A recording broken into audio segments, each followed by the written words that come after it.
So today we are going to revise AP Unit 2, Applied Physics, second K Unit 2.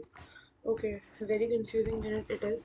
क्या पढ़े क्या ना पढ़े. So we are gonna try to study as much as we can. Okay, सबसे पहले quantum statistics होती क्या है. ओके, तो देखो हमारे पास एक होती है क्लासिकल स्टैटिस्टिक्स, एक होती है quantum statistics. Just a second. ठीक है, एक होती है हमारे पास क्लासिकल स्टैटिस्टिक्स और एक होती है हमारे पास क्वांटम स्टैटिस्टिक्स. इसके कुछ फीचर्स पढ़ते हैं. जैसे क्लासिकल स्टैटिस्टिक्स में हमारे पास ना ऐसा होता है, हम पार्टिकल्स को डिस्टिंग्विश कर पाते हैं, मतलब डिस्टिंग्विशेबल पार्टिकल होते हैं हमारे पास. अब ऐसा कैसे? हम इसमें ना अपना फेस सेल का साइज कितना भी छोटा कर सकते हैं. देखा, फेस सेल को ऐसे करके कोई एक बेसिकली आप ऐसे ले लो, एक प्लेन है जिसमें बहुत सारे बॉक्सेस है. अब यहाँ पे क्लासिकल में क्या है कि आप इस बॉक्स का साइज कितना भी छोटा ले सकते हो, कितना भी, इतना सा भी ले सकते हो, इतना सा भी ले सकते हो.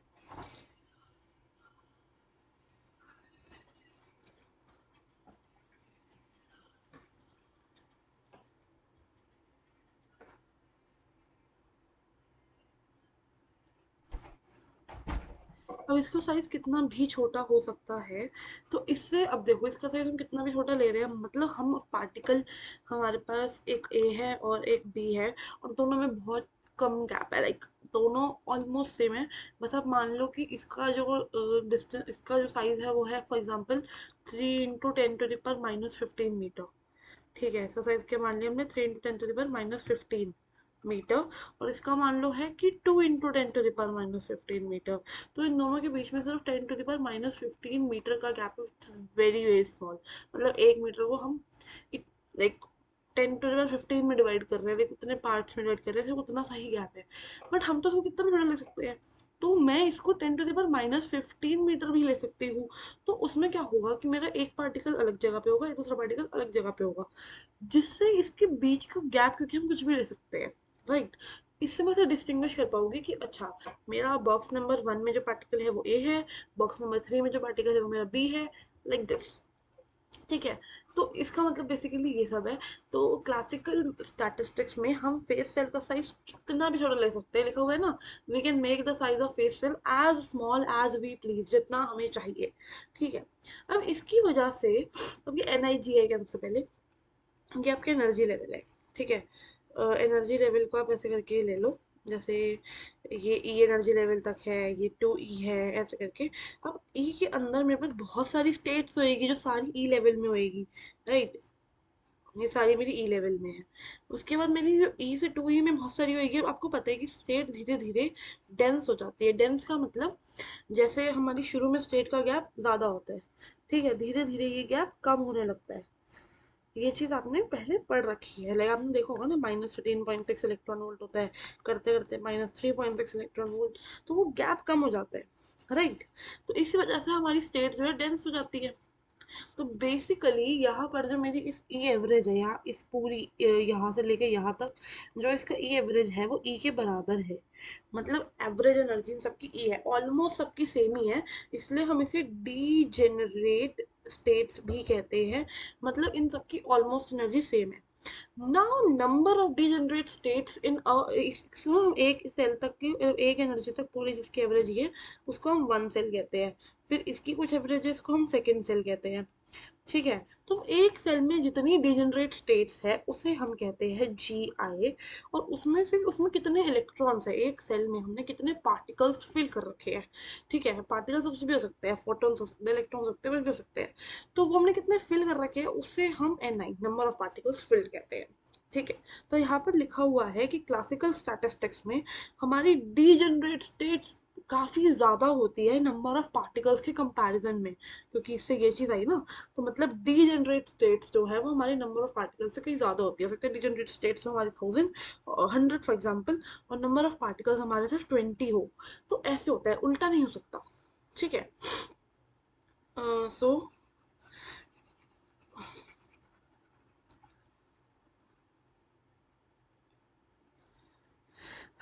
बट अब हम क्वांटम स्टैटिस्टिक्स में आए तो हम फेस सेल का साइज कुछ भी नहीं ले सकते थे, ऊपर तो हमने कुछ भी ले लिया।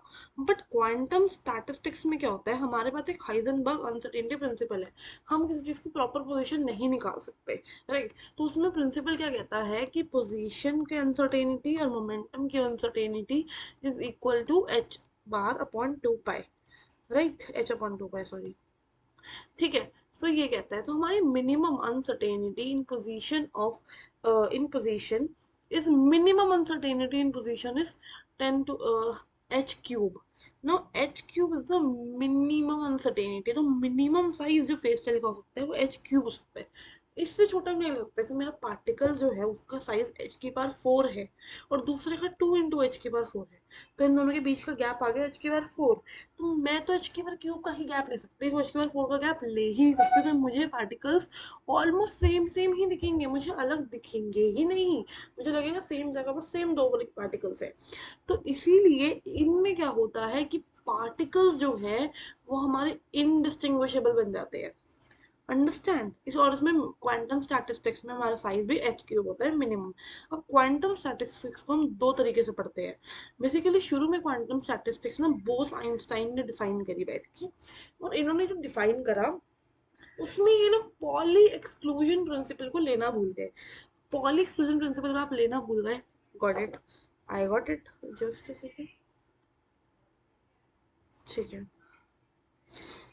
अब आप पॉली एक्सक्लूजन प्रिंसिपल को लेना भूल गए बॉस आइंस्टाइन, फाइन। तो उन्होंने कहा कि इलेक्ट्रॉन्स पे तो पॉली एक्सक्लूजन प्रिंसिपल लगता है, तो ये जिस पे भी लगेगा ना, ये फोटॉन्स पे लगता है और ये किसी और चीज पे लगेगा तो उसको हम बोसॉन्स कहेंगे, मतलब जो पार्टिकल इसको फॉलो करेंगे बॉस आइंस्टाइन क्वांटम स्टैटिस्टिक्स को, उसे हम बोसॉन्स कहते हैं।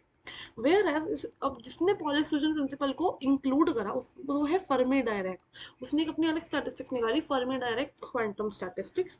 इसमें इसने पॉली एक्सक्लूजन प्रिंसिपल को इंक्लूड करा, और पॉली एक्सक्लूजन प्रिंसिपल हमारे इलेक्ट्रॉन्स फॉलो करते हैं, तो ये इलेक्ट्रॉन्स के लिए लगता है, और ये किसी और पार्टिकल के लिए लग रहा है तो उन पार्टिकल्स को हम फर्मियंस कहते हैं। Fermions is a general term, bosons is a general term, ये फोटॉन्स और electrons is example of this term, ठीक है। बोसॉन्स एग्जांपल फोटोन है और फर्मियंस का इलेक्ट्रॉन है। तो यहाँ पर हमारे पास ये चीजें आ गई। अब क्वांटम स्टैटिस्टिक्स बेसिकली तीन चीजों के लिए है, तीन है, एक तो है बॉस आइंस्टाइन, एक है फर्मी डायरेक्ट, ऐसा ही टोल्ड इन दोनों का। एक हमारी है मैक्सवेल बोल्ट्जमैन, ये क्लासिकल वाली, मतलब मैक्सवेल बोल्ट्जमैन क्या कहता है कि आप एक हर बार ऐसा नहीं होगा ना कि आप पार्टिकल टू डिस्टिंग्विश नहीं कर पा रहे हो, इफ आपका साइज जो है पार्टिकल का वो एच क्यूब से मतलब कम बैठ रहा है इन दोनों के बीच में, तो आप पार्टिकल को डिस्टिंग्विश नहीं कर पाओगे। बट इफ ज्यादा बैठ रहा है आप डिस्टिंग्विश कर पाओगे।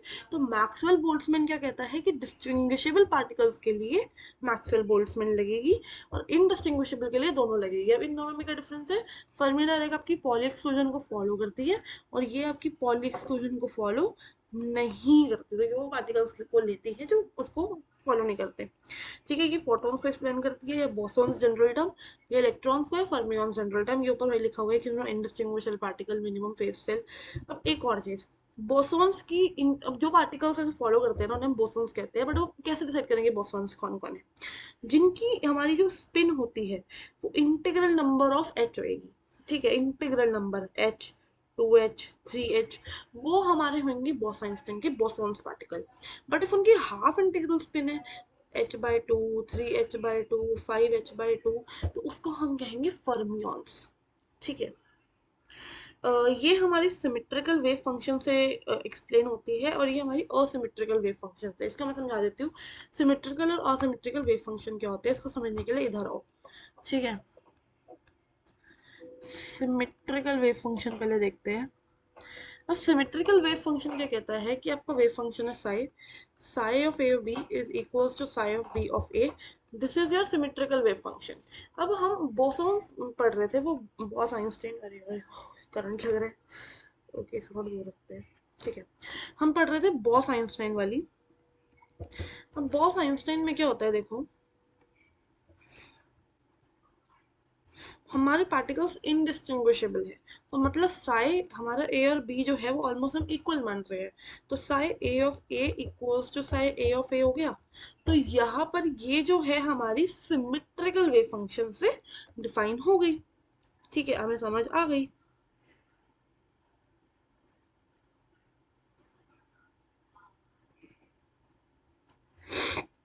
बट हमारे जो फर्मी डायरेक्ट होता है, अब आप बोलोगे हम फर्मी डायरेक्ट में भी तो हमारा जो है वो इनडिस्टिंग्विशेबल पार्टिकल होते हैं, तो उसमें भी तो फॉलो हो गई, उसमें नहीं हुई, उसमें हमारी असिमेट्रिकल वाली फॉलो होती है। ऐसा क्यों? फर्मी डायरेक्ट में मैंने एक चीज आपको बताई थी कि उसमें हमारा पॉली एक्सक्लूजन प्रिंसिपल इंक्लूड होता है। पॉली एक्सक्लूजन प्रिंसिपल क्या कहता है कि एक ही स्टेट में दो बिल्कुल सेम इलेक्ट्रॉन नहीं फिल करे जा सकते। तो इनडिस्टिंग्विशेबल है तो बिल्कुल सेम हो गए ना। तो असिमेट्रिक फंक्शन को ये असिमेट्रिक फंक्शन को एक्सप्लेन कर देता है कैसे। हमारा असिमेट्रिक फंक्शन कहता है psi of A is equals to B my A B is equals to minus psi of B A. ये कहते हैं। तो इफ आपने ए और बी को सेम ले लिया, मतलब आपने दोनों की जगह पे, मतलब ए वाली जगह पर हमारे एक ही एनर्जी स्टेट में अपना दूसरा भी फिल कर दिया, मतलब बी को भी फिल करने की कोशिश कर दी, which is just not possible. ठीक है, मतलब यहाँ पे ए बी सेम है, मतलब ए पार्टिकल है, तो आप एक ही में आप दो चीजें फिल नहीं कर सकते, ये कहता है। बट इफ आपने फिल कर दी एज इसमें, तो क्या होगा, साई ए ऑफ ए, ठीक है, equals to minus psi A of A. इन दोनों को आप करोगे बेसिकली सॉल्व, तो आपका आएगा two psi A of A equal to zero, psi A of A equal to zero, मतलब साई स्क्वायर निकाल लो। साई स्क्वायर आपको प्रोबेबिलिटी दे देता है ना कि आपका वो पार्टिकल वहाँ पे होने की प्रोबेबिलिटी कितनी है। तो इफ हमारा ये ऐसा केस है फर्मी डायरेक्ट में, तो ये पार्टिकल की प्रोबेबिलिटी होने की वो जीरो है। जीरो क्यों है? क्योंकि पार्टिकल मिल ही नहीं सकता। इफ एक एनर्जी स्टेट में आप दो आइडेंटिकल पार्टिकल डाल दोगे, जो कि पॉसिबल ही नहीं है, तो उसकी प्रोबेबिलिटी जीरो ही तो होगी। कि पॉली एक्सक्लूजन प्रिंसिपल को फॉलो कर रहा है, पॉली एक्सक्लूजन प्रिंसिपल कहता है ये चीज पॉसिबल नहीं है। इफ ये चीज पॉसिबल नहीं है तो इसकी प्रोबेबिलिटी होगी जीरो। तो ये हमारा इसको ऐसे एक्सप्लेन करता है। I hope this is clear to you now, ठीक है। ओके, और जो हमारे क्लासिकल पार्टिकल्स है, classical particles are nothing but distinguishable particles we are talking about, ठीक है, जिसमें हमारा ये डिस्टिंग्विशेबल हो जाएगा। कमिंग ऑन टू दिस, अब ये कोई क्वेश्चन आपका ये आ सकता है, फॉर एग्जांपल मैं एक क्वेश्चन दे देती हूँ आपको, मतलब एक मैं क्या, ये खुद ही दे रहे हैं, चलो मैं इधर आपको करवा देती हूँ ये क्वेश्चन। ये क्वेश्चन देखो, we have two particles and we have three levels. Three levels का मतलब है थ्री GI, मतलब three degenerate levels we have जिनकी सेम एनर्जी है ऑलमोस्ट। अब आपको क्या करना है, इसकी पॉसिबल एनर्जी स्टेट, क्या पॉसिबल क्या क्या चीजें हमारा ये डिस्ट्रीब्यूशन दिखेगा आपको, डिस्ट्रीब्यूट करने हैं पार्टिकल्स को इन एमबी स्टैटिस्टिक्स। सबसे पहले एमबी स्टैटिस्टिक्स को कहते हैं कि दो पार्टिकल आपके इंडिस्टिंग्विशेबल हो सकते हैं, तो आप इंडिस्टिंग्विशेबल ही होते, सॉरी डिस्टिंग्विशेबल हो सकते हैं, तो ए और बी ले लिया आपने। तीन लेवल है, तीनों को फिल करना शुरू करोगे, इसमें आपको कुछ रूल एसेस नहीं होता, तो आराम से फिल करो। आराम से फिल करोगे आप, तो आपका आएगा zero comma A comma B, ठीक है। वेट, एक एक करके पहले ए बी वाला कर देते हैं। दोनों में हमने ए बी और जीरो कॉमा, यहाँ पर मैं फटाफट ये वाली फिल कर देती हूँ, ठीक है। एक तो ये हो गया, इसमें और हमारा आ सकता है, ए को यहाँ फिल करो, A comma zero comma B, A B comma zero, ठीक है। अब ए को यहाँ फिल कर दो,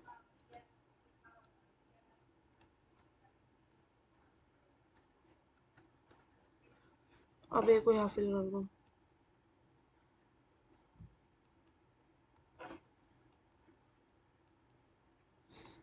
तो ये पे कितने आपके वो बन गए, आपके बन गए 5 4 9, वेट, ठीक है, ये 9 बन गए आपके। ओके, तो यहाँ से ना आप एक फॉर्मूला देखोगे कि ये 9 आपका थ्री स्क्वायर के इक्वल है। थ्री आपका क्या था, डीजेनरेट लेवल्स, और टू आपका क्या था, नंबर ऑफ पार्टिकल्स। तो इससे आपको पता लगा कि कितने डिस्ट्रीब्यूशन हो सकते हैं, GI के बाद NI डिस्ट्रीब्यूशन हो सकते हैं। फुल डेरिवेशन होती है इसकी, आपको नीड नहीं है करने की, तो आप सिर्फ इतना याद रख लो, ठीक है। अब आते हैं बोस आइंस्टाइन में। बोस आइंस्टाइन में क्या होता है कि हमारे पार्टिकल बस इनडिस्टिंग्विशेबल हो जाते हैं, तो दोनों को ए लेंगे। अब ए लेंगे, बाकी और कोई इसमें कुछ नहीं होगा, तो फटाफट इसको फिल करना शुरू करते हैं। तो A comma zero comma zero, zero comma A comma zero, zero comma zero comma A, okay. फिर a, 0, 0, a, इसमें और कुछ नहीं बनेगा आपका। इफ आप इसे उल्टा पुल्टा करोगे सब सेम निकल के आएंगे। तो यहाँ पे आपके बन गए 6। इस 6 का फॉर्मूला यहाँ पे क्या होता है आपका, GI plus NI।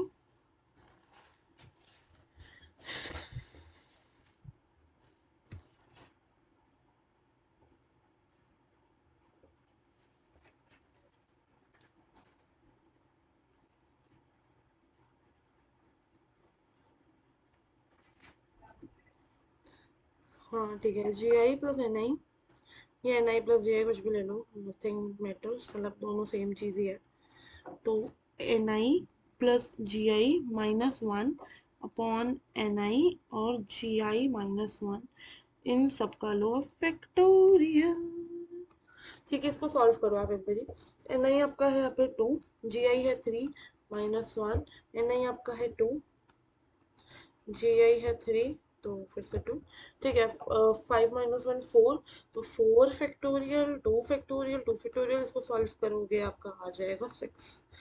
Simple, fine. अब आते हैं FD स्टैटिस्टिक्स में। हम इसमें क्या करेंगे, देखो इसमें भी भैया कि पार्टिकल आपके इनडिस्टिंग्विशेबल होंगे। तो आपने करे सेम चीज ये फिल। ठीक है, बिल्कुल ये सेम चीज आप फिल कर दो।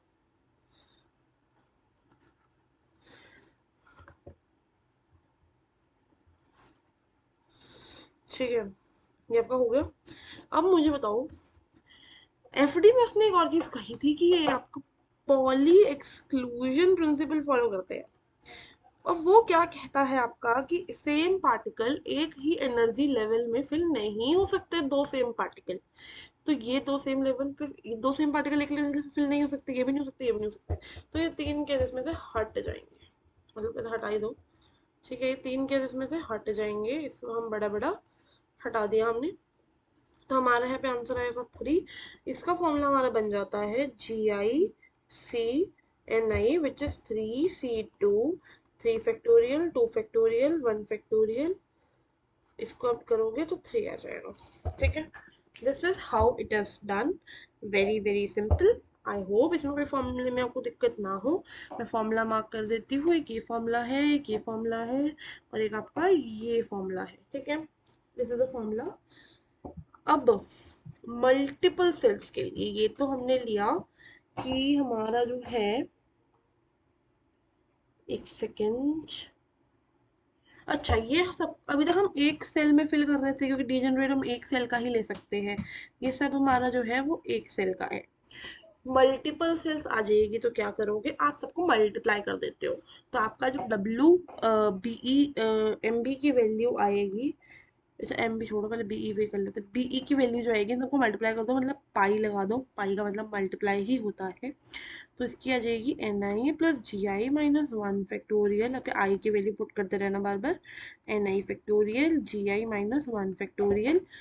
FD की भी सेम, पाई आई GI C NI। ठीक है, अब MB में थोड़ा अलग है, MB में ना पार्टिकल्स आपके डिस्टिंग्विशेबल होते हैं, तो आप उसे आपस में डिस्ट्रीब्यूट कर सकते हो।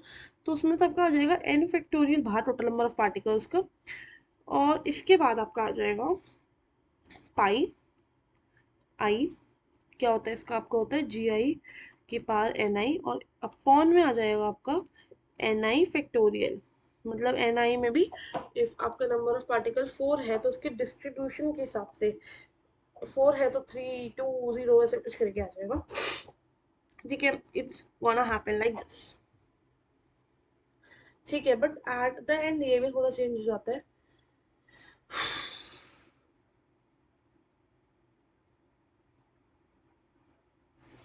अब एक सेकंड रुको।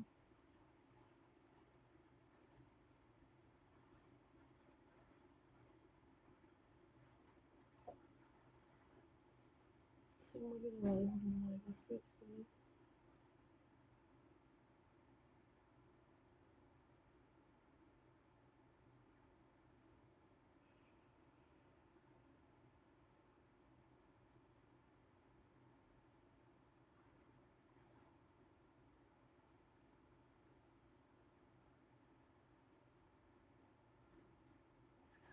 ठीक है, तो यहाँ से आपकी, नहीं मैं क्यों कर रही हूँ सारा, ये सारा मैं पढ़ा चुकी हूँ, एक बार आप चेकआउट करना, मैंने क्वेश्चन भी करा दिया है ये वाला आपको। अब हम सीधा यहाँ पर आ गए हैं। ठीक है, देखो, तो total number of micro states की वैल्यू आपकी आ जाएगी, जो भी आपने डब्ल्यू निकाला है नंबर ऑफ स्टेट्स, उसको sigma W is are nothing but total number of micro state, इसको हम इससे रिप्रेजेंट कर रहे हैं। एंट्रोपी की वैल्यू होती है आपकी के एल एन दिस। अब यहाँ से भेजना 130 से हमें कंटिन्यू करना है, तो पहले 130 करते हैं, वापस आएंगे फिर यहाँ पे, ठीक है। हेयर इट इज कंटिन्यू, ठीक है, देखो कंटिन्यू लिखा हुआ है ना अच्छे से, तो हम कंटिन्यू कर रहे हैं। अब हमने एंट्रोपी को एल एन ये ले लिया, से एंट्रोपी निकाली, तो वो एक्चुअल से थोड़ी अलग आई इन क्लासिकल। क्लासिकल में वो हमारी अलग आई, अलग क्यों आई, मतलब हमें कुछ करेक्शन लगानी पड़ेगी। हम्म,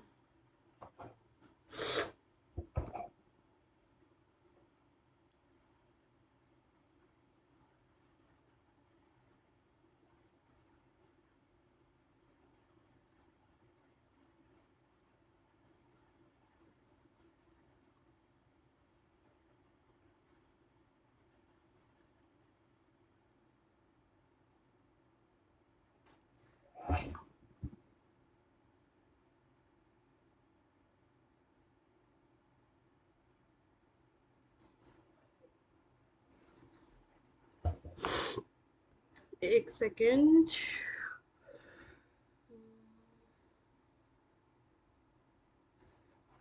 जस्ट अ सेकेंड वेट। तो चलना sigma,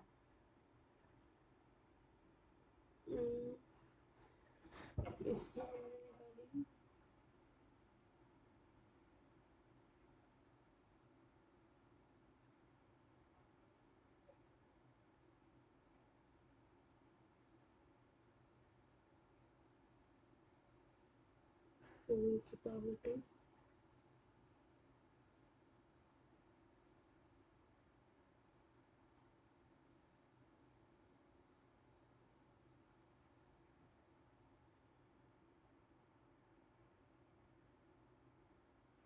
number of days in,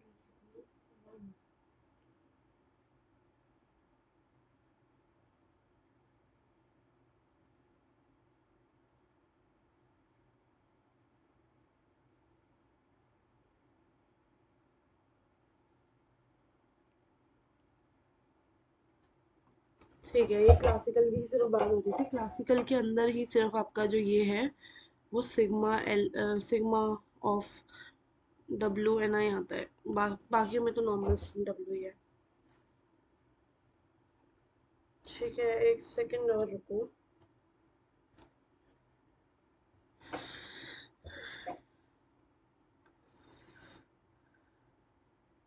okay, so just wanted to let you know कि ये जो हमारा ये है, ये सब में आता है, ये एम बी में, एफ डी में, बी ई में, सब में आता है, ठीक है, तो उसमें से कुछ नहीं है। बट अब हमने यहाँ पे एंट्रोपी की सिर्फ इसकी बात क्यों करी कि क्लासिकल में एंट्रोपी अलग आई, एम बी और एफ डी में एंट्रोपी हमारी सही आई, बट क्लासिकल में एंट्रोपी अलग आई, मतलब हमें क्लासिकल वाला मतलब एम सॉरी एफ डी और बी ई में सही आई, क्लासिकल में अलग है, मतलब एमबी में थोड़ी अलग आई, तो एमबी में हमें कुछ करेक्शन लगानी पड़ेगी। करेक्शन क्या होती है, जो हमने इसे एन फैक्टोरियल से बाहर मल्टीप्लाई करा था ना, उससे डिवाइड कर देते हैं, दैट इज द करेक्शन, ठीक है। और तो उसके बाद हमारा ये आ जाएगा, ठीक है। अब यहाँ पर हम क्या करते हैं, ये अच्छा, ये जो आपको दिख रहा है ना Stirling operation, this is approximation, this is nothing but a mathematical thing, जो आगे डेरिवेशन में यूज होनी है। ये बस इतना कह रही है कि आपका एल एन एन फैक्टोरियल आ जाए, तो उसको आप N L N N minus N लिख सकते हो, या एन की पावर एन ई की पावर माइनस एन लिख सकते हो, ठीक है। इसका ये होता है, बस ये आपको फैक्टोरियल थोड़ा सॉल्व करके दे रही है, nothing else. Now Maxwell Boltzmann वाले में, क्लासिकल में, ये आपका वेलोसिटी और ये फंक्शन ऑफ वेलोसिटी का एक ग्राफ टाइप दे रखा है, ये ऐसा सा होता है, इसकी कुछ इक्वेशन याद करने की नीड नहीं है। एंट्रोपी की वैल्यू होती है ये। अब यहाँ पर आप सिग्मा डाल दोगे, तो यूजुअली हम क्या करते हैं, हमारी मान लो एक डब्ल्यू की वैल्यू 2 आई है, एक की 8 आई है, एक की 1 आई है, कुछ भी आई हो, हम क्या करते हैं, हम इसका मैक्सिमम लिखते हैं। अब मैक्सिमम लिखने के लिए मैक्सिमम क्यों लिखते हैं, कि मैक्सिमम निकालना इज कंपैरेटिवली इजियर, सब कुछ निकालो फिर करो, इट इज वे बेटर कि हम सीधा मैक्सिमम निकाल के कर दें, ठीक है। अब बट मैक्सिमम निकाले कैसे, तो मैक्सिमम निकालने के लिए हम एक और मैथमेटिकल चीज यूज करते हैं, which is Lagrange multiplier. Now you are like कि क्या है, जो नहीं आता तो थोड़ा आपको रटना पड़ेगा, बट आता है तो वेल एंड गुड। ठीक है, इसमें हम मैक्सिमम निकालने के लिए क्या करते हैं, देखो यहाँ पर अब जो ये सिग्मा ओमेगा है ना, यहाँ पे हम निकालेंगे maximum number of ways corresponding to NI distribution, कि मैक्सिमम कितने वेज है। तो हम डिफरेंशिएट करके मैक्सिमम निकाल सकते हैं। तो यहाँ से लेग्रांजे मल्टीप्लाई यूज कर रहे हैं। लेग्रांजे मल्टीप्लाई क्या कहता है, आपका जो सिग्मा एन आई है वो एन के इक्वल है, सिग्मा एन आई ई आई ई के इक्वल है टोटल एनर्जी और टोटल पार्टिकल्स। अब ये आपको टोटल एनर्जी के इक्वल कैसे है तो समझ आ रहा है बहुत सिंपली, ये कैसे है। यहाँ पे क्या है कि E1 एनर्जी जो है वो N1 पार्टिकल्स की है, N2 पार्टिकल्स की E2 एनर्जी है। तो मेरे पास में टोटल एनर्जी कितनी है, दो ही मेरे पास N1 पार्टिकल, इतनी पार्टिकल है N1 प्लस N2, तो टोटल एनर्जी कितनी है, तो मेरे पास होगी E1 को मैं ऐड करूंगी N1 टाइम्स, तो N1 से तो मल्टीप्लाई कर देते हैं, और E2 को मैं ऐड करूंगी N2 टाइम्स, तो ये पे हो गई ना E आई एन आई। तो इन सबको जो सिग्मा है वो मेरी टोटल एनर्जी है। ठीक है, अब लेग्रांजी मल्टीप्लायर से हमारे पास इक्वेशन आती है विच इज, हम डेल्टा ले लेंगे सबसे पहले, तो delta of L N omega N I, omega आने सब डब्लू माइनस अल्फा और बीटा लो, अल्फा में डालो ये फर्स्ट टर्म, बीटा में डालो second term, simple, nothing else. ठीक है, बस यहाँ पे डेल्टा हमें लगा देना है अपना एन आई के साथ। एन आई के साथ डेल्टा क्यों लगा रहे हैं, क्योंकि हमारा डेल्टा एन आई जो है वो जीरो नहीं है। अब बहुत सारे ऐसे हो जाएंगे कि ये जीरो क्यों नहीं है, तो बेटा सेकेंड,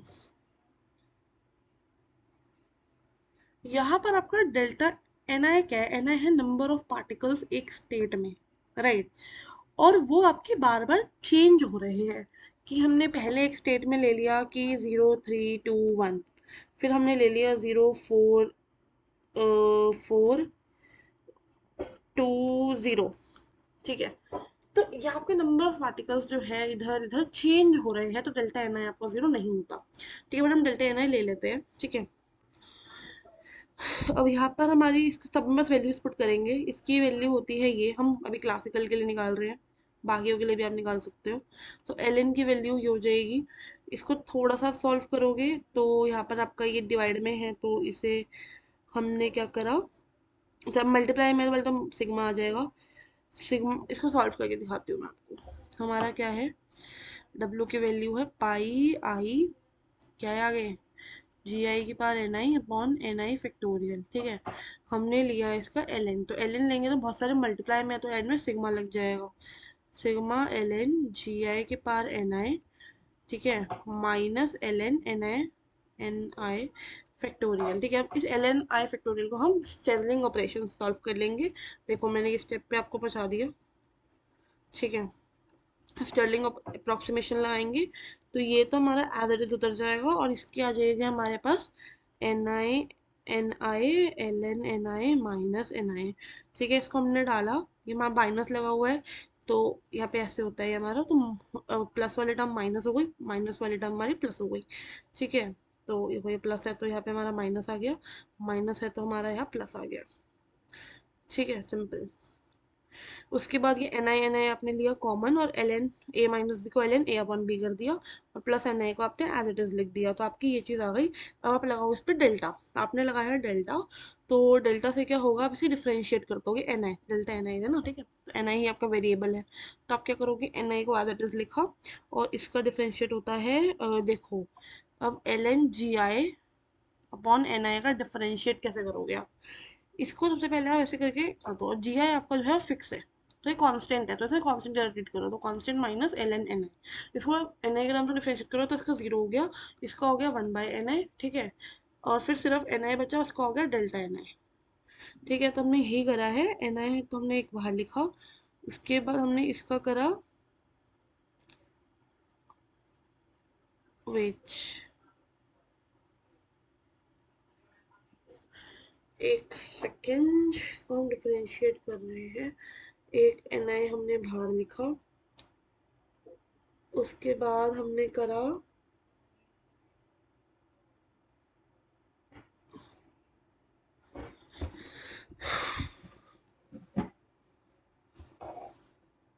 अच्छा ठीक है,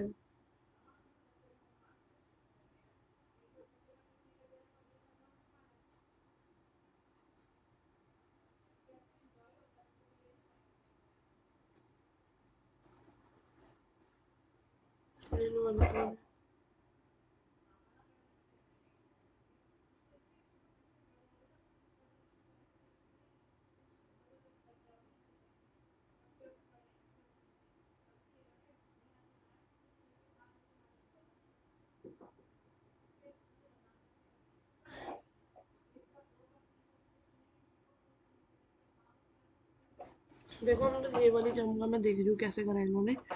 एन आई को एज इट इज़ लिखा, इसको हमें डिफ्रेंशिएट करना है, तो इसका होता है 1/समथिंग। तो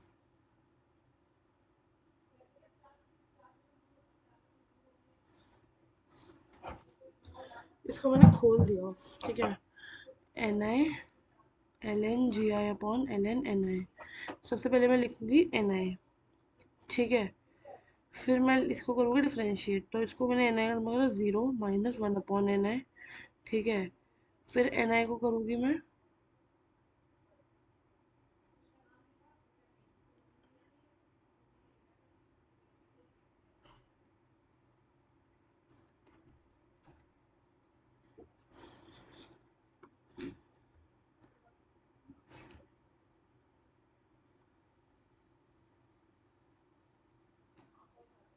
ठीक है। ठीक है, अब ये सब करोगे तो ये सब आपको करने के बाद आ जाएगा -डेल्टा NI, ठीक है। और एट द एंड आपको इसे सॉल्व करके, ये सब करके भी आपका इसका -डेल्टा NI आ रहा है। फिर इसका ये एज इट इज़, और ये एज इट इज़, इसको ये कट जाएगा, ठीक है। बचा आपका सिर्फ इतना सा। तो और वहाँ पे -α डेल्टा NI लगा दिया, और -बीटा डेल्टा लगा रहे हैं, तो बीटा सिग्मा ये है, डेल्टा NI 0। अब इसको आप करो, सिग्मा के अंदर आपने लिया तो आपका आ गया, सिग्मा के अंदर आपने लिया, एक तो आपका आएगा ये NI, सीधा बाहर कर दो डेल्टा NI, ठीक है। इसमें से डेल्टा NI बाहर करो, उसको डेल्टा NI बाहर करो, तो आपका यहाँ पे आ जाएगा सिग्मा का ये ई, और ये सिग्मा का EIB, ठीक है। EIB आ गया। इसको अब आप थोड़ा सॉल्व करोगे तो ये जीरो के इक्वल, क्योंकि ये तो जीरो है नहीं, तो इसको हटा दो। तो ये जीरो होगा, ये जीरो है, तो इसको आपने से इक्वल करा। अब इसको थोड़ा सॉल्व करोगे तो आपका ये आ जाएगा, और यहाँ पे इसको रेसिप्रोकल करोगे तो ये आ जाएगा। और अभी हमने सिर्फ एम बी के लिए निकाला है, तो एम बी का फॉर्मूला हमारे पास आ गया है, N I upon G I. यहाँ पे N I is the maximum कितने नंबर ऑफ पार्टिकल्स है, तो N I star upon G I is equal to 1/e⁻α plus beta E I. यही हम इसे एफ डी में निकालते, तो यहाँ पे आपका +1 आता, और बीई में निकाला है तो -1 आएगा। ये एफ डी का है और ये बीई का है, ठीक है। सिंपल, सिंपल दैट, ठीक है। डिनोमिनेटर में +1 - 1, you can visit this, you can see the answers, you will be understand.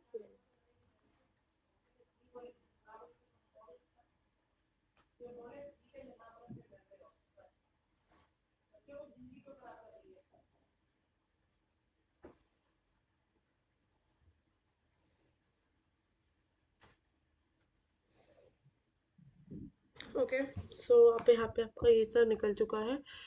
अब आ जाते हैं प्लैंक्स लॉ ऑफ रेडिएशन पर, ठीक है। Now what is Planck's law of radiation? देखो, Planck's law of radiation, black body radiation है हमारी, इसके अंदर हमारी फोटोन्स है, but suppose photons are behaving like a gas, तो उसे हम फोटोन गैस कह रहे हैं।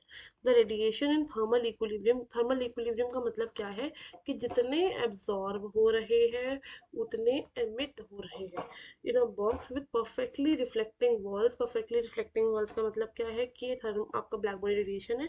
इसके अंदर भी मेरा फोटोन है, ये इधर टकराया, इधर आया, इधर टकराया, इधर आया, और इट्स लाइक परफेक्टली रिफ्लेक्ट कर रहा है, एमिट से तो ऐसे होगा, ठीक है। अंदर जाएगा वो एमिट भी कर देगा, तेरे में से nothing may be treated as a gas consisting photons। अब क्वांटम थ्योरी के अकॉर्डिंग ईएम रेडिएशन फोटोन के लिए, जो फोटोन्स होते हैं according to quantum theory of EM radiation, photons massless particle है जिनकी स्पिन होती है हमारी इंटीग्रल स्पिन। तो ये बेसिकली इंटीग्रल स्पिन है, तो इसे हम कहेंगे ये बोसोन्स है, और बोसोन्स हमारी बीई स्टैटिस्टिक्स फॉलो करते हैं, तो हम प्लैंक्स लॉ ऑफ रेडिएशन को बीई स्टैटिस्टिक्स से प्रूव करेंगे, ठीक है। इसकी डेफिनेट एनर्जी होती है इक्वल्स टू एच न्यू, और एच न्यू को मैंने एच बार ओमेगा कैसे लिखा, वेरी वेरी सिंपल, बता देती हूँ। देखो, ऊपर कर देते हैं, ये आपका एच न्यू है, एच बार आपका होता है एच अपॉन 2 पाई, ठीक है। एच को आप लिखो 2 pi H bar into nu, 2 pi nu होता है आपका ओमेगा, ठीक है। That's how it comes, very simple. Definite momentum होता है आपका फोटोन्स का, which is E is equals to P C, P is equals to E by C. E को हम एच न्यू लिखते हो, ऐसे ऊपर लिखा है हमने सी, और इसको हम ये भी लिख सकते हैं, जैसे मैंने बताया। और यहाँ पर ओमेगा बाई सी को आप लैम्डा लिख सकते हो, सॉरी सी अपॉन ओमेगा को आप लैम्डा लिख सकते हो, तो आपका ये आ जाएगा। ये आपको फोटोन जो है वो हमेशा स्पीड ऑफ लाइट से मूव करता है, ठीक है। Since the spin off photons is unity, अब आपको कैसे पता मैम यूनिटी है स्पिन ऑफ फोटोन्स? हम जल्दी बताओ जल्दी, देखो स्पिन ऑफ फोटोन्स क्या होती है।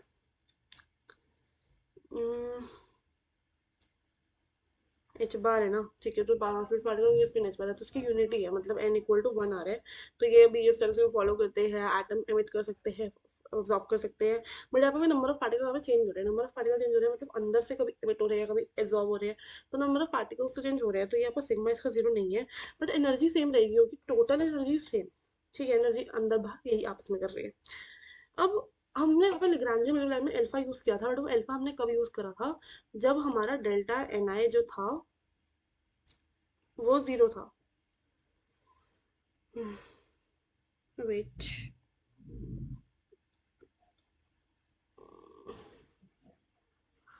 पता नहीं, देखो यहाँ पे से याद रख लो कि यहाँ पे आपका अल्फा 0 होगा, अल्फा की वैल्यू होती है म्यू बाई के टी, तो आपका म्यू 0 हो जाएगा। म्यू होता है chemical potential of photon, chemical potential of photon 0 है, मतलब आपका फोटोन जो है एमिट ऑब्जॉर्ब कर सकता है विदाउट एनर्जी का लेन देन, ठीक है। ये इंपॉर्टेंट नहीं है, छोड़ दो इट्स ओके। ये सब करके आपका जो probability of finding the electron in at energy E, like at energy EI state will come equal to this। यहाँ पे बोलेगा E माइनस ई एफ होता है ना मैम, ऐसे कुछ आया था ना हमारा, मैम ऐसे नहीं आया था, आपको क्या आया था मैं भूल गई। E माइनस ई एफ तो नहीं आया था, ई एफ तो हमने पढ़ा ही नहीं ना अभी तक। अल्फा प्लस बीटा ई आई आया था, तो यहाँ पे अल्फा 0 हो गया, बीटा होता है म्यू अपॉन के टी, तो यहाँ पे आपका ये आ जाएगा ई आई अपन के टी माइनस 1, ठीक है। अब इसकी वैल्यू एन अपन 6 होती है, तो आपके एन आई की वैल्यू आ गई ये। Now what is N I? N I is number of photons in energy E I, ठीक है, एनर्जी ई आई में कितने फोटोन्स हैं। अब आप निकालो ई आई में कितने फोटोन्स हैं, मतलब एक पर्टिकुलर सेल में कितने फोटोन्स हैं। अब आप निकालो कि कितने आपकी G I number of available states हो गई। अब फोटोन्स के लिए एनर्जी होती है हमारी, ई आई को एच न्यू कर दो, यहाँ पे आपका एच न्यू कर दिया आपने, ये सब आपका आ जाएगा, ठीक है। नंबर ऑफ इलेक्ट्रोमैग्नेटिक स्टेट्स जो इस फ्रीक्वेंसी म्यू और म्यू प्लस डीवी के अंदर है, एक पर्टिकुलर वॉल्यूम में कितनी ज़्यादा इलेक्ट्रोमैग्नेटिक स्टेट्स अवेलेबल है आपके पास। तो स्टेट्स अवेलेबल को आप लिखोगे जी म्यू डी म्यू, और जी म्यू क्या है, number of states per unit frequency, ठीक है, इंटू डी न्यू, मतलब इस छोटी सी डी न्यू में कितने नंबर ऑफ स्टेट्स है वो निकल जाएगी। और इसका फॉर्मूला आपको याद रखना है 8 pi nu square upon C cube into ये वी है आपका, V is the volume into D nu, ठीक है। तो नंबर ऑफ फोटोन्स इसमें कितने हो जाएंगे, नंबर ऑफ फोटोन्स आपके हो जाएंगे छोटे से डी म्यू वाले में, देखो आपके नंबर ऑफ पार्टिकल्स थे इतने, और उसमें नंबर ऑफ स्टेट्स है इतनी।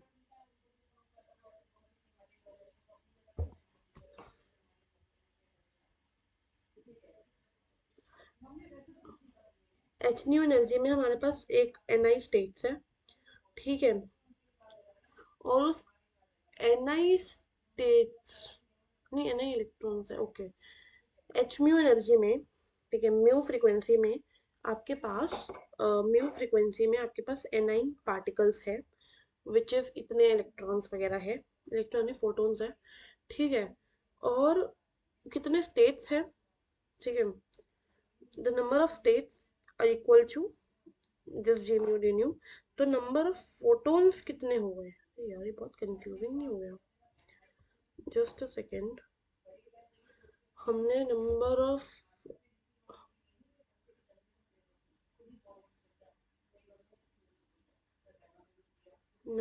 स्टेट्स हमारे हैं, नंबर ऑफ स्टेट्स इतने हैं, और एवरेज फोटोन्स पर स्टेट, अच्छा got it, okay okay got it got it got it. Number of photons पर स्टेट, एक स्टेट में हमारे पास इतने फोटोन्स है, इतने एन आई अपॉन जी आई, एक स्टेट में आपके पास N I upon G I photon है, ठीक है। तो आपके पास जी न्यू डी न्यू स्टेट में, ठीक है, कितने फोटोन्स हो जाएंगे, NiGi इंटू जी न्यू डी न्यू। ठीक है, तो आपके पास नंबर ऑफ फोटोन्स निकल गए एक स्टेट में, इतनी स्टेट्स में। अब एनर्जी निकाल लो एक स्टेट की। नहीं वेट, हमने नंबर ऑफ स्टेट्स निकाल ली, ठीक है, कितने फोटोन्स है हमारी एक स्टेट में, तो बेसिकली फोटोन्स निकल गए हमारे। अब एक स्टेट में कितने फोटोन्स है हमने ये निकाल ली, ठीक है, कि एक स्टेट में हमारे पास इतने फोटोन है, उसकी वैल्यू 1/e के पावर ei/kt +1 नहीं -1 सॉरी। ठीक है, इतने फोटोन्स है एक स्टेट में, नंबर ऑफ स्टेट्स हमारे पास इतनी है, तो मतलब टोटल नंबर ऑफ फोटोन इतने हो गए। अब एक फोटोन की एनर्जी हमारे पास होती है कितनी, h। तो इसको आप मल्टीप्लाई करोगे, तो देखो आप नंबर ऑफ, ये dn आपका है नंबर ऑफ फोटोन्स कितने हो गए आपके पास टोटल एक पर्टिकुलर फ्रीक्वेंसी में, और उसके टोटल नंबर एनर्जी कितनी होगी, उसको एच न्यू से मल्टीप्लाई कर दो, टोटल एनर्जी आ जाएगी आपकी। ये एनर्जी क्या आएगी, each photon carries H nu energy, तो total energy contained in the frequency interval this will be equal to this, क्योंकि इतने फ्रीक्वेंसी इंटरवल में हमारे पास कितने फोटोन है, dn। तो एक की हमारी एनर्जी एच न्यू है, तो इनकी हो गई H new, dn H new. Multiply कर आपका ये आ गया, जी न्यू की वैल्यू डालोगे फटाफट से, 8π² v into C cube, V को अगर डिवाइड कर दो, डिवाइड करोगे तो क्या होगा, आपका एनर्जी डेंसिटी निकल जाएगी डिवाइड करने से। ठीक है, if आप यहाँ पे डिवाइड करते हो तो यहाँ पे आपकी एनर्जी डेंसिटी निकल गई, एनर्जी अपॉन वॉल्यूम, एक पर यूनिट फ्रीक्वेंसी की हम बात कर रहे हैं। 8πh, एच ऐसे आएगा, अच्छा ये 8π² अपन सी क्यूब इंटू एच न्यू और into this, this is your planks law of radiation. इसको अब आप लैम्डा में भी कन्वर्ट कर सकते हो, कैसे मैं बता देती हूँ, बहुत सिंपल है। ठीक है, देखो अभी आपका आया क्या, इसको आप ऐसे याद कर लो, एक फोटोन की एनर्जी, ठीक है, एक फोटोन की एनर्जी ये है, नंबर ऑफ फोटोन एक स्टेट में आपके इतने हैं, ठीक है, number of photon per unit state, number of, देखो ऐसे लिख लो, से आपको ऐसे याद रहेगा फिर, number of photon in one state आपके इतने हैं, ठीक है, और 8π² वी, वी तो हटाता चलो, अपॉन सी क्यूब,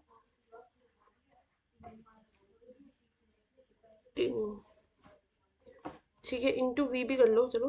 तो ये आपकी है number of states, total number of photon निकल गए, और ये है आपकी एनर्जी ऑफ वन फोटोन, ठीक है। अब इसको आप डिवाइड करोगे तो number of states per unit volume for frequency new and new plus D new, सारी हम एक ही बात कर रहे हैं फ्रीक्वेंसी की। तो अब इसको आप आपस में करोगे, तो इसको मैं क्या करना है, इसे थोड़ा सॉल्व कर लो। आपका आ जाएगा 8πh³ डी न्यू e⁻ei/kt-1। ठीक है, अब देखो न्यू को आप लिख सकते हो फ्रीक्वेंसी, ठीक है, c/λ, λ/d, हाँ परफेक्ट। डी न्यू आप लिख सकते हो -c/λ², बट अब यहाँ पे डी न्यू, इसका मतलब क्या है कि फ्रीक्वेंसी बढ़ेगी तो लैम्डा घटेगा, ये वही सब है, इंटू डी लैम्डा। तो इसको आप c²d λ/λ² लिख दो, सी सॉरी,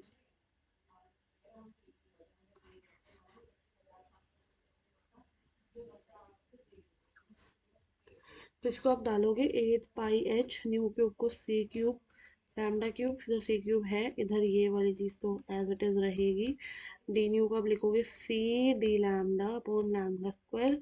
नौ सी क्यूब से सी क्यूब गया, तो यहाँ पे आपका आ जाएगा 8πhc/λ/e⁻ei/kt-1 This is also, this is, oh, no, this is what, this is also energy density, ठीक है। इसको लोग ऐसे भी लिखते हैं, e λ/d λ/v, ठीक है। Now this is also Planck's law of radiation in lambda form.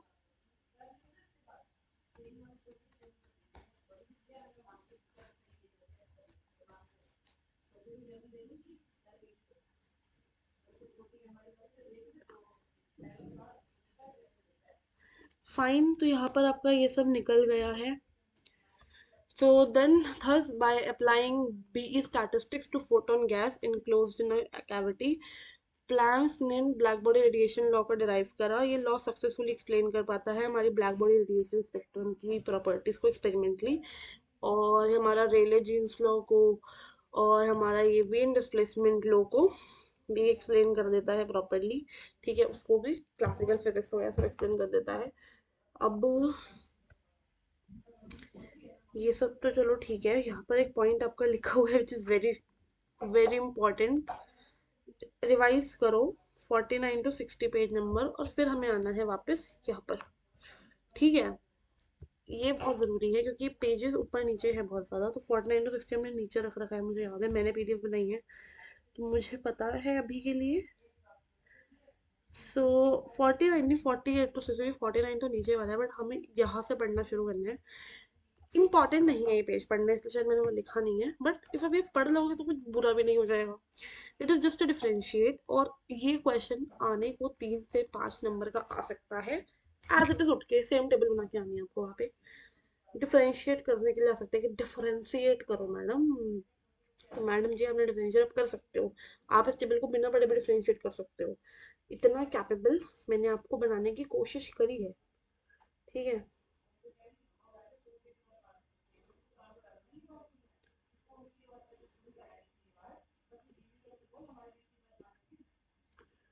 okay guys, so basically from here you get everything.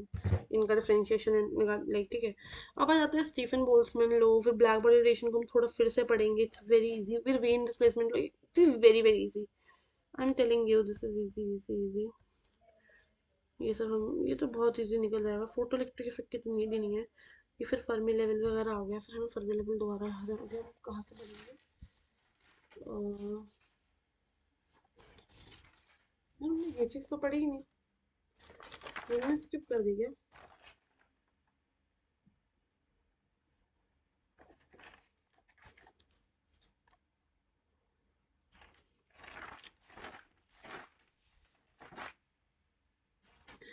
अच्छा, हम प्लांट्स ऑफ रेडिएशन में मूव कर रहे हैं, हमने ये चीज़ पर ध्यान ही नहीं दिया.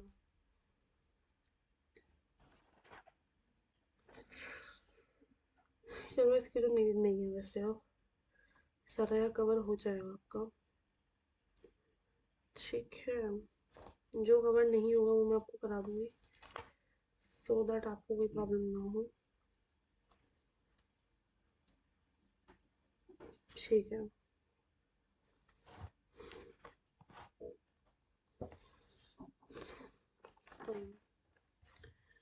थोड़ा सा हमारा रह गया बीच का, बट इजी इजी है. थोड़ा सा स्ट्रेस वाली बात नहीं है कि अरे रह गया. ठीक है, मैं बता देती हूँ पहले आपको. स्टीफन बोल्ट्जमैन लो क्या कहता है, सबसे पहले पढ़ते हैं एमिसिव पावर क्या होती है.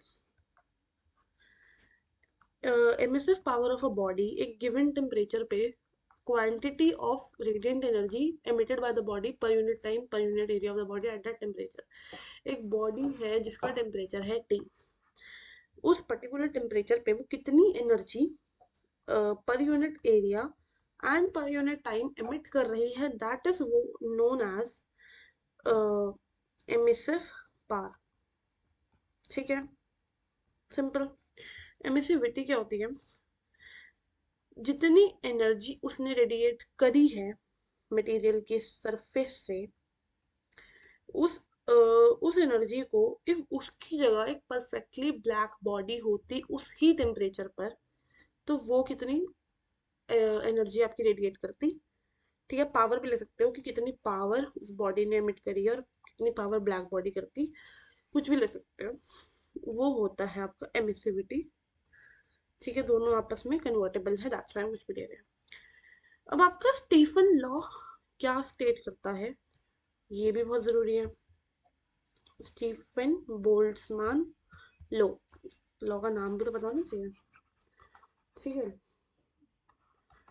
स्टीफन बोल्ट्जमैन लॉ क्या स्टेट करता है.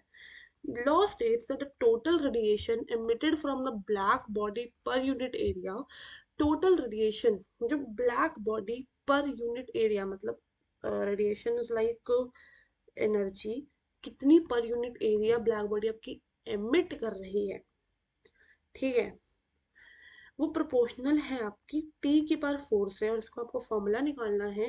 Now T is the absolute temperature of black body, ठीक है। इसका आपको एक फॉर्मूला निकालना है, तो हम एक स्टीफन कांस्टेंट यूज करते हैं, सिग्मा टी की पावर 4। ना तो सिग्मा स्टीफन कांस्टेंट जिसकी वैल्यू होती है 5.67 इंटू 10 की power -8 what what limited, just a second, what kelvin 4 तो ठीक है, वॉट क्यों ले रहे हैं, वॉट तो पावर की यूनिट हो गई ना, पर यूनिट टाइम भी है क्या। एक मिनट रुको, मुझे स्टीफन लॉ देखने दो एक बार, क्या है कि इसमें हम यूनिट गलत ले रहे हैं फिर। स्टीफन लॉ डेफिनेशन, अरे कौन सा लॉ आ गया, वेट एक second guys. The total thermal radiated power, अच्छा ओके, बस यहाँ पे एक चीज, total radiation emitted, total radiation power emitted लिख देना, ठीक है, थोड़ा अलग पेन से लिख देती हूँ, आप लोगों को कंफ्यूजन ना हो जाए। अरे भैया ये कौन सा है, ठीक है, टोटल रेडिएशन पावर एमिटेड है, तो यहाँ पर आपका energy per unit area per unit time, per unit area भी है क्योंकि, ठीक है, इंटेंसिटी हो गई एक तरीके से फिर तो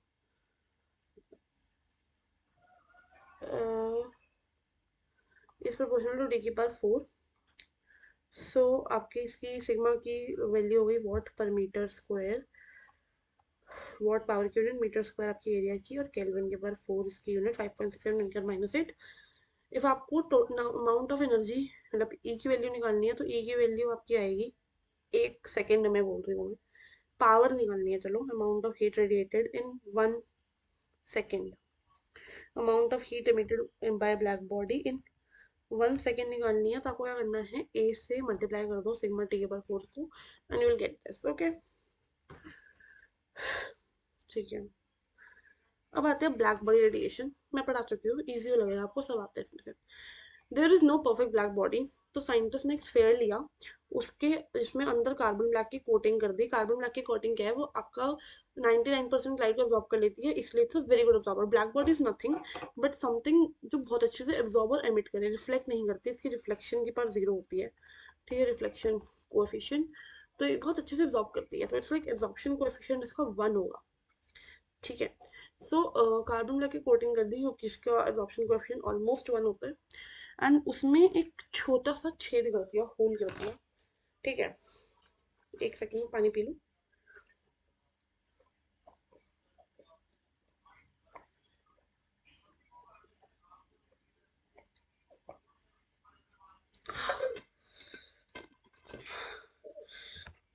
अब जब लाइट उस छेद से अंदर गई और वॉल्स पर टकराई, तो 99% एब्जॉर्ब हो गई कार्बन ब्लैक की तरफ, 1% रिफ्लेक्ट हुई, और वो 1% कहीं और वॉल पर टकराई, और वो 1% में से फिर 99% आपकी एब्जॉर्ब हो गई, और फिर उसका 1% बचा, फिर वो कहीं पे टकराई, फिर उसकी 99% एब्जॉर्ब हो गई, फिर 1% बचा, फिर उसका 1% की टकराई, तो ऐसे करते करते करते करते करते करते करते करते करते करते करते करते ये आपका बॉडी का टेम्परेचर इंक्रीज हो गया, ठीक है, एंड वो रेडिएशन एमिट करने लगी, ठीक है, बॉडी का टेम्परेचर इंक्रीज हो गया, ब्लैक बॉडी क्या करती है, टेम्परेचर इंक्रीज होने पर रेडिएशन एमिट करती है।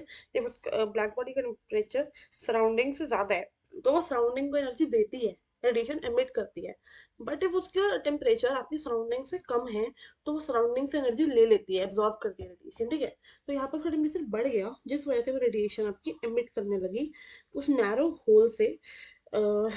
ये बीवी ब्लैक बॉडी रेडिएशन, फिर उसको ग्राफ पर प्लॉट किया, तो क्लासिकल मैकेनिक्स उसको एक्सप्लेन ही नहीं कर पाया, कैसे हुआ क्या, वो एक पर्टिकुलर टेम्परेचर पे ले लो, एक पर्टिकुलर टेम्परेचर पे सारी वेवलेंथ की एनर्जी निकल रही है, सारी वेवलेंथ, ऐसा नहीं एक दो, कंटिन्यूस सारी वेवलेंथ निकल रही है, कोई डिसकंटिन्यूटी नहीं है ग्राफ में, बट हो क्या रहा है, जो वेवलेंथ कम वाली है जो आपकी वेवलेंथ ये कम वाली साइड है, वहां पर आपकी नंबर ऑफ पार्टिकल्स उस पे धीरे धीरे धीरे धीरे बढ़ रहे हैं, बट एक पर्टिकुलर मैक्स आया और उसके बाद आपके उसके आगे की वेवलेंथ के पार्टिकल धीरे धीरे धीरे धीरे घटते चले गए।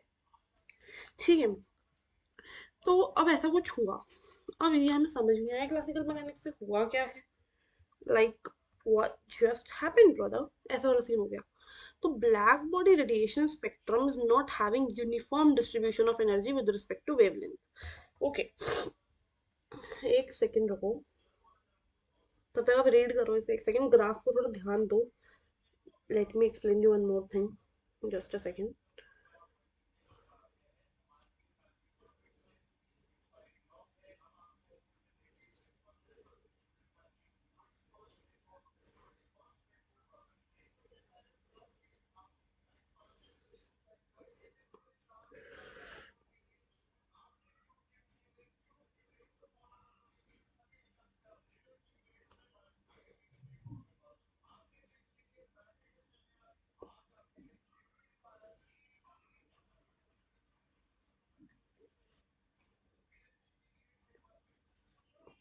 अब आप लोगों को क्वेश्चन आ रहा होगा कि मैम क्लासिकल मैकेनिक्स के अकॉर्डिंग ग्राफ आना कैसे चाहिए था, जो इनको लगा ये तो बड़ा अजीब आ गया।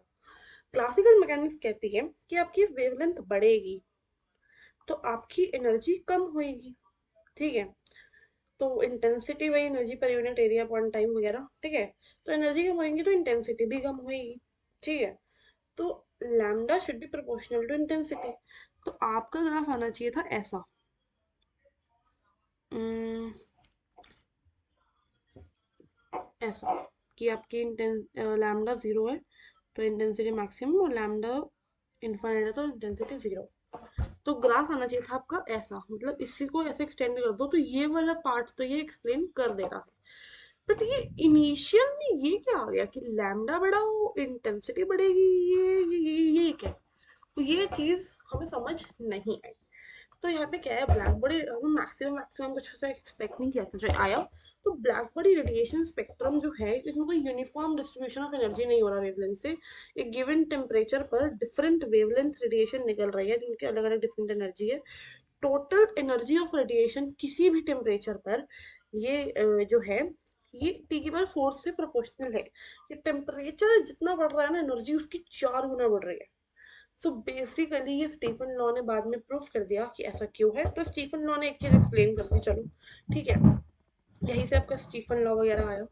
Wavelength corresponding to maximum energy shift towards shorter wavelength with increasing temperature.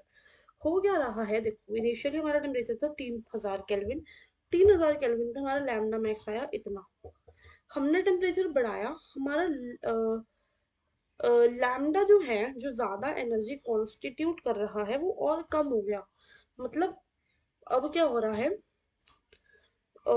सबसे पहले सिर्फ 3000 केल्विन पे सिर्फ 10 पार्टिकल्स की एनर्जी जो थी वो सबसे ज्यादा थी। ठीक है, अब क्या हुआ, अब 20 पार्टिकल की एनर्जी बढ़ गई। मतलब हमने ऐसे ऐसे टेम्परेचर बढ़ाया, नंबर ऑफ पार्टिकल्स की एनर्जी बढ़ तो गई और पार्टिकल्स भी बढ़ गए कि और ज्यादा पार्टिकल्स की ज्यादा एनर्जी हो गई। जब हमने और टेम्परेचर बढ़ाया तो हमारी 50 पार्टिकल की एनर्जी और ज्यादा बढ़ गई। ठीक है, और जब हमने और टेम्परेचर 6000 करा तो हमारे 100 पार्टिकल की एनर्जी, लाइक यहाँ पे 10 पार्टिकल की एनर्जी 10 जूल थी मैक्सिमम मान लो, यहाँ 20 पार्टिकल की हो गई 40 जूल, यहाँ 50 पार्टिकल की हो गई 90 जूल, यहाँ 100 पार्टिकल की हो गई 200 जूल। तो ऐसे कुछ तो बढ़ रहा है। ठीक है, सो यहाँ पे लाइन क्या कह रही है, total the wavelength corresponding to maximum energy, जो वेवलेंथ मैक्सिमम एनर्जी दे रही है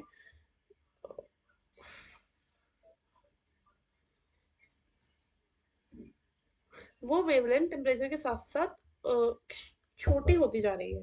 तो यहाँ से हमारा एक वीन्स डिस्प्लेसमेंट लॉ निकला, that is lambda M into T equals to constant. Temperature बढ़ाओगे तो लैम्डा मैक्सिमम कम हो जाएगा। ठीक है, तो ये वीन्स डिस्प्लेसमेंट लॉ यहाँ पे आ गया आपका अगला। वीन्स displacement law is the relationship between temperature end of a black body and wavelength eight which it emit light, maximum wavelength. ठीक है, ये स्टेट करता है the black body radiation curve for different temperature peaks at a wavelength peaks at a wavelength which is inversely proportional to temperature. जो black body radiation curve है हर अलग अलग temperature के लिए वो एक ऐसी वेवलेंथ पे पीक करता है जो कि आपके टेम्परेचर से इनवर्सली प्रोपोर्शनल है, ठीक है। और यहाँ पर इसका इसने कांस्टेंट भी निकाला, वीन्स कांस्टेंट। ये बहुत इंपॉर्टेंट है, इसका एक क्वेश्चन आ जाता है 2 नंबर का।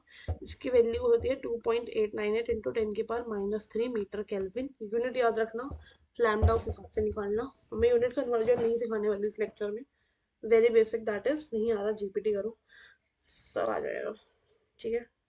आजकल GPT is a very good tool to use during studies, so use that wisely. Drawback क्या है, ये सिर्फ शॉर्ट वेवलेंथ रीजन को ही एक्सप्लेन कर पा रहा है और high temperature source of radiation के लिए ही लगता है। इफ लैम्डा इंक्रीज पर एनर्जी डिक्रीज क्यों हो रही है वो एक्सप्लेन नहीं कर पाता ये, बेसिकली कुछ एक्सप्लेन नहीं कर रहा है ये, सिर्फ इसकी मैक्सिमम पीक को एक्सप्लेन कर रहा है। अब आता है रेले जीन्स लॉ। रेले जीन्स लॉ हमारी इक्वेशन निकालता है विच इज, इसकी मत याद रखना, not very important I would say. देखो अभी मैंने आपको प्लैंक्स लॉ ऑफ रेडिएशन बताई थी ना एक, वो क्या थी आपकी planks law of radiation, E new D new, new के टर्म्स में बता रही हूँ, 8 पाई, क्या थी मैं तो भूल गई, 8 पाई H c/λ/5 ई की पार EI/kT-1 डी लैम्डा, लैम्डा के नाम में लिख दिया मैंने तो न्यू हटा दो कि मुझे लैम्डा ही याद आ रही है अभी के लिए। वेट में देख लेती हूँ।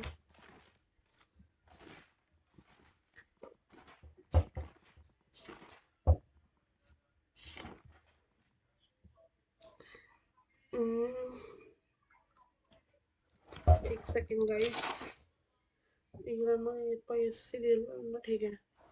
अब यहाँ पर रेले जीन्स लॉ जो है वो आपकी लार्जर वेवलेंथ के लिए लगता है, तो यहाँ पर लार्जर वेवलेंथ के लिए लगता है तो क्या करो,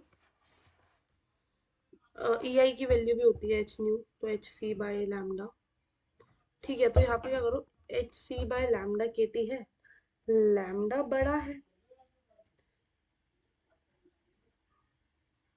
तो मतलब इसकी जो वैल्यू है वो 1 से बहुत छोटी हो जाएगी, तो ई की पार एच सी बाय लैम्डा के टी की वैल्यू हो जाएगी 1/hc/λ/kT। और इसके बाद -1 है तो -1 लगाओगे आप, तो यहाँ पर -1, तो 1 से 1 गया तो बचेगा सिर्फ इतना। अब इसको एक बार यहाँ लगाओ, 8 pi H c λ/5 D lambda H C, और यहाँ पे आएगा लैम्डा के टी। तो लैम्डा से एक लैम्डा गया, λ4 आ गया, ठीक है।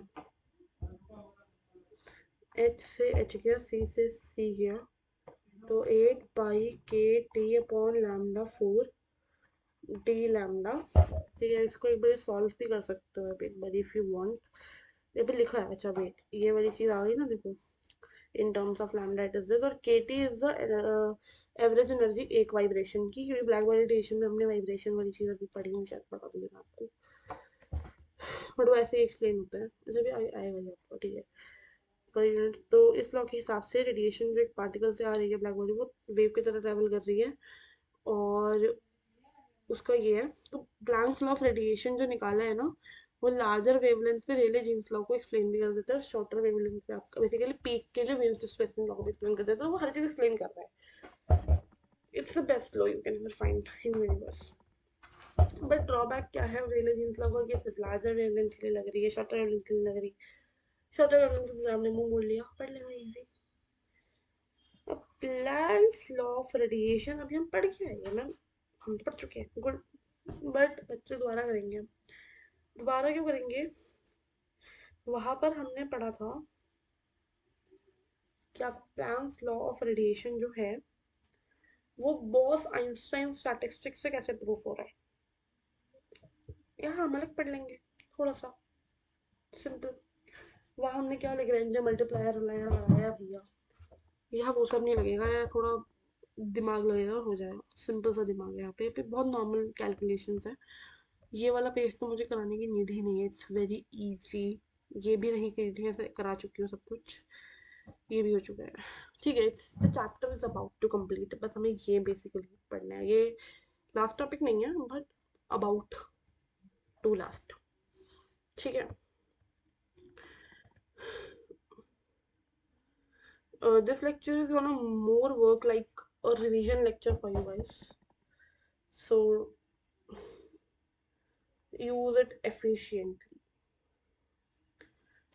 अब प्लैंक्स लॉ ऑफ रेडिएशन क्या है, जब बाकी के आइडियाज फेल होने लगे तो प्लैंक अलग ही दमदार कॉन्सेप्ट लेकर आया, distribution of energy among various wavelength of wave radiation को समझाने के लिए।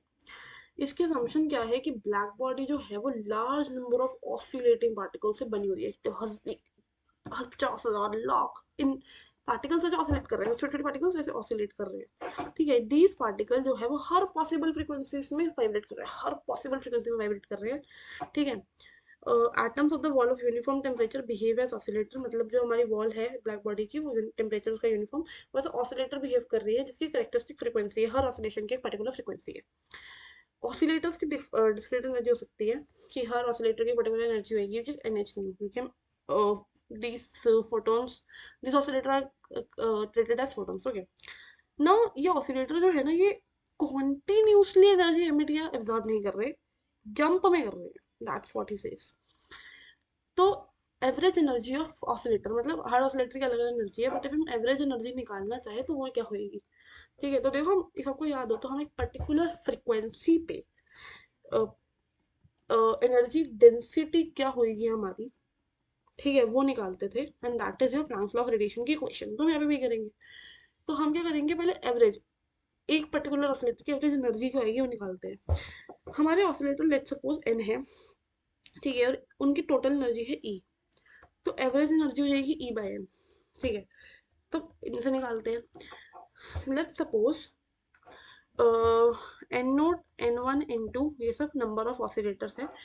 एन नोट की एनर्जी जीरो है, मतलब हमारे पास ऐसे पार्टिकल है, एन नोट ऐसे पार्टिकल है जिनकी एनर्जी जीरो है, एन वन ऐसे पार्टिकल है जिनकी एनर्जी एच न्यू है, एन टू ऐसे पार्टिकल है जिनकी एनर्जी टू एच न्यू है, और एन एन ऐसे पार्टिकल है जिनकी एनर्जी एन एच न्यू है। ठीक है, और एनर्जी की वैल्यू ये होती है, ऐसे करके आ गई। अब बोल्ट्जमैन डिस्ट्रीब्यूशन लॉ आपका क्या कहता है, नंबर ऑफ ऑसिलेटर मतलब कितने पार्टिकल है जिनकी एनर्जी हमारी एच न्यू है, वो इसमें एन नॉट के टर्म्स में निकालना चाहोगे जिनकी जीरो है, तो वो हो जाएगी एन नॉट ई की पावर ई आई अपॉन के टी। नो ई आई ये तो हमारी energy which is an one में एच न्यू है, माइनस में एच न्यू क्यों ले रहे हैं, क्योंकि एनर्जी जो है हम माइनस में इसलिए ले रहे हैं बिकॉज यहाँ पे हमारे इलेक्ट्रॉन्स जो है बाउंड है, फोटॉन्स जो है बाउंड है, वो निकले नहीं हुए, फैले नहीं हुए, तो इसलिए उनकी एनर्जी हम नेगेटिव में ले रहे हैं। ठीक है, दैट्स इट। तो यहाँ पर हमें टोटल नंबर ऑफ ऑसिलेटर की ऐसे करके ही आ गया। इन्होंने यहाँ पे क्या करा, एच न्यू बाई के टी को ले लिया एल्फा, इसको अल्फा लिया, तो हमारी इक्वेशन आ गई ये। एन नॉट कॉमन लिया, ये बचा, ये जीपी है, तो ये इनफाइनाइट जीपी होगी। कितने पार्टिकल है, एन तो हमने ऐसे लिया है, इनफाइनाइट पार्टिकल है भाई, हमें पता ही नहीं कितने पार्टिकल है, इनकी वैल्यू, तो एन उसका वैल्यू आ जाएगी ए अपन माइनस आर, तो ये आपकी आ गई एन की वैल्यू। ठीक है, तो ओके गुड ग्रेट। अब ई निकालते हैं, ई बाय एन करना है, सिंपल। शुरू में हमारी एनर्जी कुछ की जीरो है, फिर कुछ की एच न्यू, मतलब एनर्जी कैसे निकालोगे, एन नॉट पार्टिकल्स की एनर्जी जीरो है, एन वन पार्टिकल्स की एनर्जी एच न्यू है, एन टू पार्टिकल्स की एनर्जी टू एच न्यू है, तो हमारे पास एनर्जी कैसे निकलेगी, zero into N naught, H nu into N one, two H nu into N two, कि एच न्यू को हम एन वन टाइम्स लिखेंगे ना, कि फॉर एग्जाम्पल 10 पार्टिकल्स की एनर्जी 5 है, तो हम लिखेंगे एक एनर्जी, एक की एनर्जी 5, दूसरे की एनर्जी 5, तीसरे की एनर्जी 5, टोटल एनर्जी 50 होगी ना, तो 5 इंटू 10 कर दो, तो ऐसे। तो हमने यहाँ पे ऐड करा मल्टीप्लाई करके इन्हें, और यहाँ पर एच न्यू को आप लो कॉमन, और एन नॉट को भी लिया हमने कॉमन, बचा हमारा ये। इसको सॉल्व करने के लिए हम क्या करेंगे, ई में आप मल्टीप्लाई कर दो ई की पावर माइनस एल्फा से, और पहले ई और माइनस अल्फा हमने कॉमन लिया, ये आ गया, फिर हमने ई और माइनस अल्फा से मल्टीप्लाई करा यहाँ पे। ठीक है, तो ये आ गया। अब इसको आपस में ई में से ई की पावर ई इंटू ई की power minus alpha multiply minus करो, तो ये तो ऐसे कॉमन ही आ गया, वन का वन बचा, इसमें से ये, इसमें से ऐसे ऐसे माइनस होगा, तो ये क्या माइनस अल्फा, क्या माइनस अल्फा, ये सब बचेगा, फिर से जीपी बन गई। और इसका थोड़ा सॉल्व करोगे तो आपका आ जाएगा H nu N naught E के पर minus alpha upon one minus E के पर माइनस अल्फा, और यहाँ पर एक ये ऑलरेडी है तो यहाँ नीचे ले आओ, तो ये आपकी ई की वैल्यू आ गई। अब आपकी एनर्जी, टोटल एवरेज एनर्जी होती है ई बाई एन, तो ई की वैल्यू पता है, एन की वैल्यू पता है, इसे लिखो, डिवाइड करो, you will get your average energy of an oscillator, of per oscillator की एवरेज एनर्जी आपकी आ गई है। अब आपको पहले देख के लग रहा था ये पेज की क्या पेज है ना, क्या ही कर रखा है। कैन यू बिलीव, इसमें हमने कुछ नहीं कर रखा है, हमने जीपी एएम ये सब यूज कर रखा है, वो आपने मैथ का एक सीक्वेंस एंड सीरीज वाला चैप्टर। अब जिसने वो स्किप करा चैप्टर उसको तो लग रहा होगा कि बहुत दिमाग लग रहा है, एक बार माइनस के बाद मल्टीप्लाई, ओ माय गॉड क्या दिमाग लग रहा है। ये उस चैप्टर का दिमाग है, वो चैप्टर पढ़ते तो भी आपको ऐसा ना लगता, बट ठीक है, अगर नहीं भी पढ़ा तो it's not a very big thing. I would not recommend कि वो चैप्टर आके पढ़ो सीक्वेंस सीरीज, एक ही जगह लग रहा है, कोई न्यूमेरिकल में भी नहीं लगेगा, तो नो नीड अभी के लिए तो, वैसे आप अपने लिए पढ़ सकते हो। एक सेकेंड, ओके, एवरेज एनर्जी पर ऑसिलेटर निकल गई। अब एक पर्टिकुलर वॉल्यूम में, मतलब एक फ्रिक्वेंसी न्यू से न्यू प्लस डी न्यू में, एक पर्टिकुलर वॉल्यूम में कितने नंबर ऑफ ऑसिलेटर है, उसकी वैल्यू हम पहले भी निकाल चुके थे, जो कि थी एक, मतलब हमने पहले भी इसे लिखी थी, 8 pi nu square upon C cube D nu, ठीक है, इंटू वी भी आता है, बट यहाँ पे पर यूनिट वॉल्यूम है तो हमने पे ऑलरेडी डिवाइड कर दिया अभी से, ठीक है। इसको हम मल्टीप्लाई करेंगे, यही हमारी थी, ये हमने न्यू के टर्म में निकाल लिया, energy density per unit frequency पर यूनिट वॉल्यूम, एनर्जी डेंसिटी है, तो ये आपके निकल गई प्लैंक्स रेडिएशन लॉ। इसको अब आप इन टर्म्स ऑफ लैम्डा कैसे करोगे, बस वही सब है, न्यू को सी बाय लैम्डा लिख दो, फिर इसको डिवाइड कर लो, फिर इसको यहाँ पे ऐसे ले लो, फिर सब करो, सब आ गया। ये सब अभी हमने ऑलरेडी लिखा था, पहले बोलते हैं पेज में करवा चुकी हूँ, इस पेज में कुछ ऐसा नहीं है जो आपको नहीं आता होगा, वेरी सिंपल। ये पेज भी मैं करवा चुकी हूँ, वीन्स लॉ और रेले जीन्स लॉ को हम प्लैंक्स लॉ ऑफ रेडिएशन से करेक्ट निकालेंगे। वीन्स लॉ को निकालने के लिए हम छोटी वेवलेंथ के लिखते हैं पहले, तो आप क्या करो, एच सी बाय लैम्डा के टी, ये छोटा है तो ये बहुत बड़ा हो जाएगा, तो वन से बहुत बड़ा हो गया ये, तो वन तो हटा ही दो, ये सब आ गया। अब ये आपका ई लैम्डा एक पर्टिकुलर वहां तक के लिए, अब मैक्सिमम निकालना है आपको लैम्डा के टर्म्स में, तो बस इसको आप डिवाइड कर दो, मैक्सिमम करो, तो आपको ये इक्वेशन मिल जाएगी, सिंपल, तो हो गया आपका वीन्स लॉ प्रूफ। रेले जीन्स लॉ में क्या है, लार्जर वेवलेंथ के लिए होता है, तो लार्जर वेवलेंथ मैंने आपको पहले बताया था ये कि larger wavelength planks law of radiation में लगाओ, इसको ऐसे करके लिखोगे तो आपका ये आ जाएगा, which is Rayleigh Jeans law. This is it. Planck's law of radiation दो तरीके से प्रूफ हो जाता है, कहीं से भी आ जाता है, बहुत साइंस से प्रूफ करो, इससे प्रूफ करो, कई बार नहीं लिखा होता तो किसी मर्जी से प्रूफ करो, which you think is easier for you. दोनों ही अच्छे खासे लेंदी है मेरे अकॉर्डिंग तो ठीक है, जो आपको इजीली समझ आए उससे कर देना। ओके, वापस आते हैं। ये फर्मी डायरेक्ट डिस्ट्रीब्यूशन पढ़ेंगे, बट उससे पहले हम पढ़ेंगे इसके ऊपर फिर से ब्लैक बॉडी का सब कुछ दे रखा है, तो जो हमने नहीं पढ़ा वो पढ़ लेते हैं पहले। हमें यहाँ से पढ़ना है क्योंकि हम यहाँ से पेज नंबर 130 पे चले गए थे, ठीक है।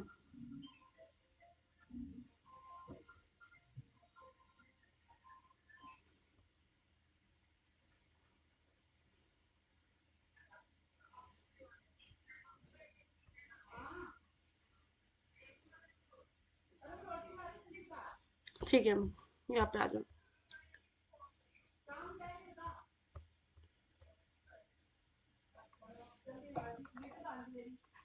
Maxwell distribution law of speed क्या है, वी आर एम एस कैसे निकलता है, रूट वी वन स्क्वायर, ये सभी root three T by M आ जाता है, three R T by M आ जाता है।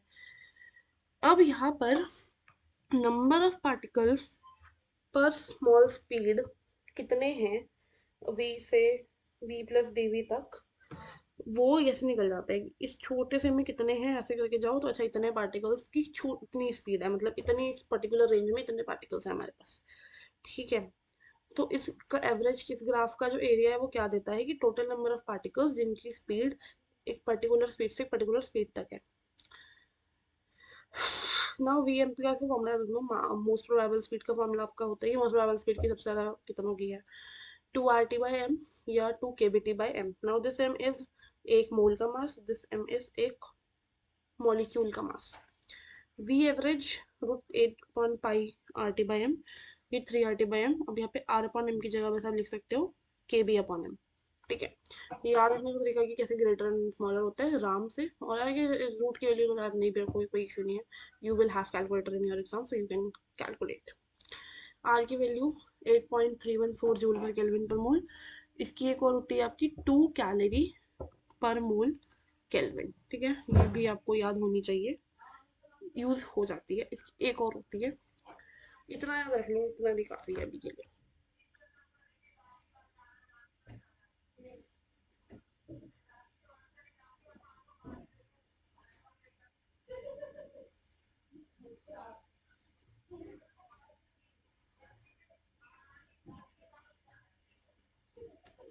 अब Maxwell distribution of speed temperature से कैसे वेरी करता है ये वो देखो.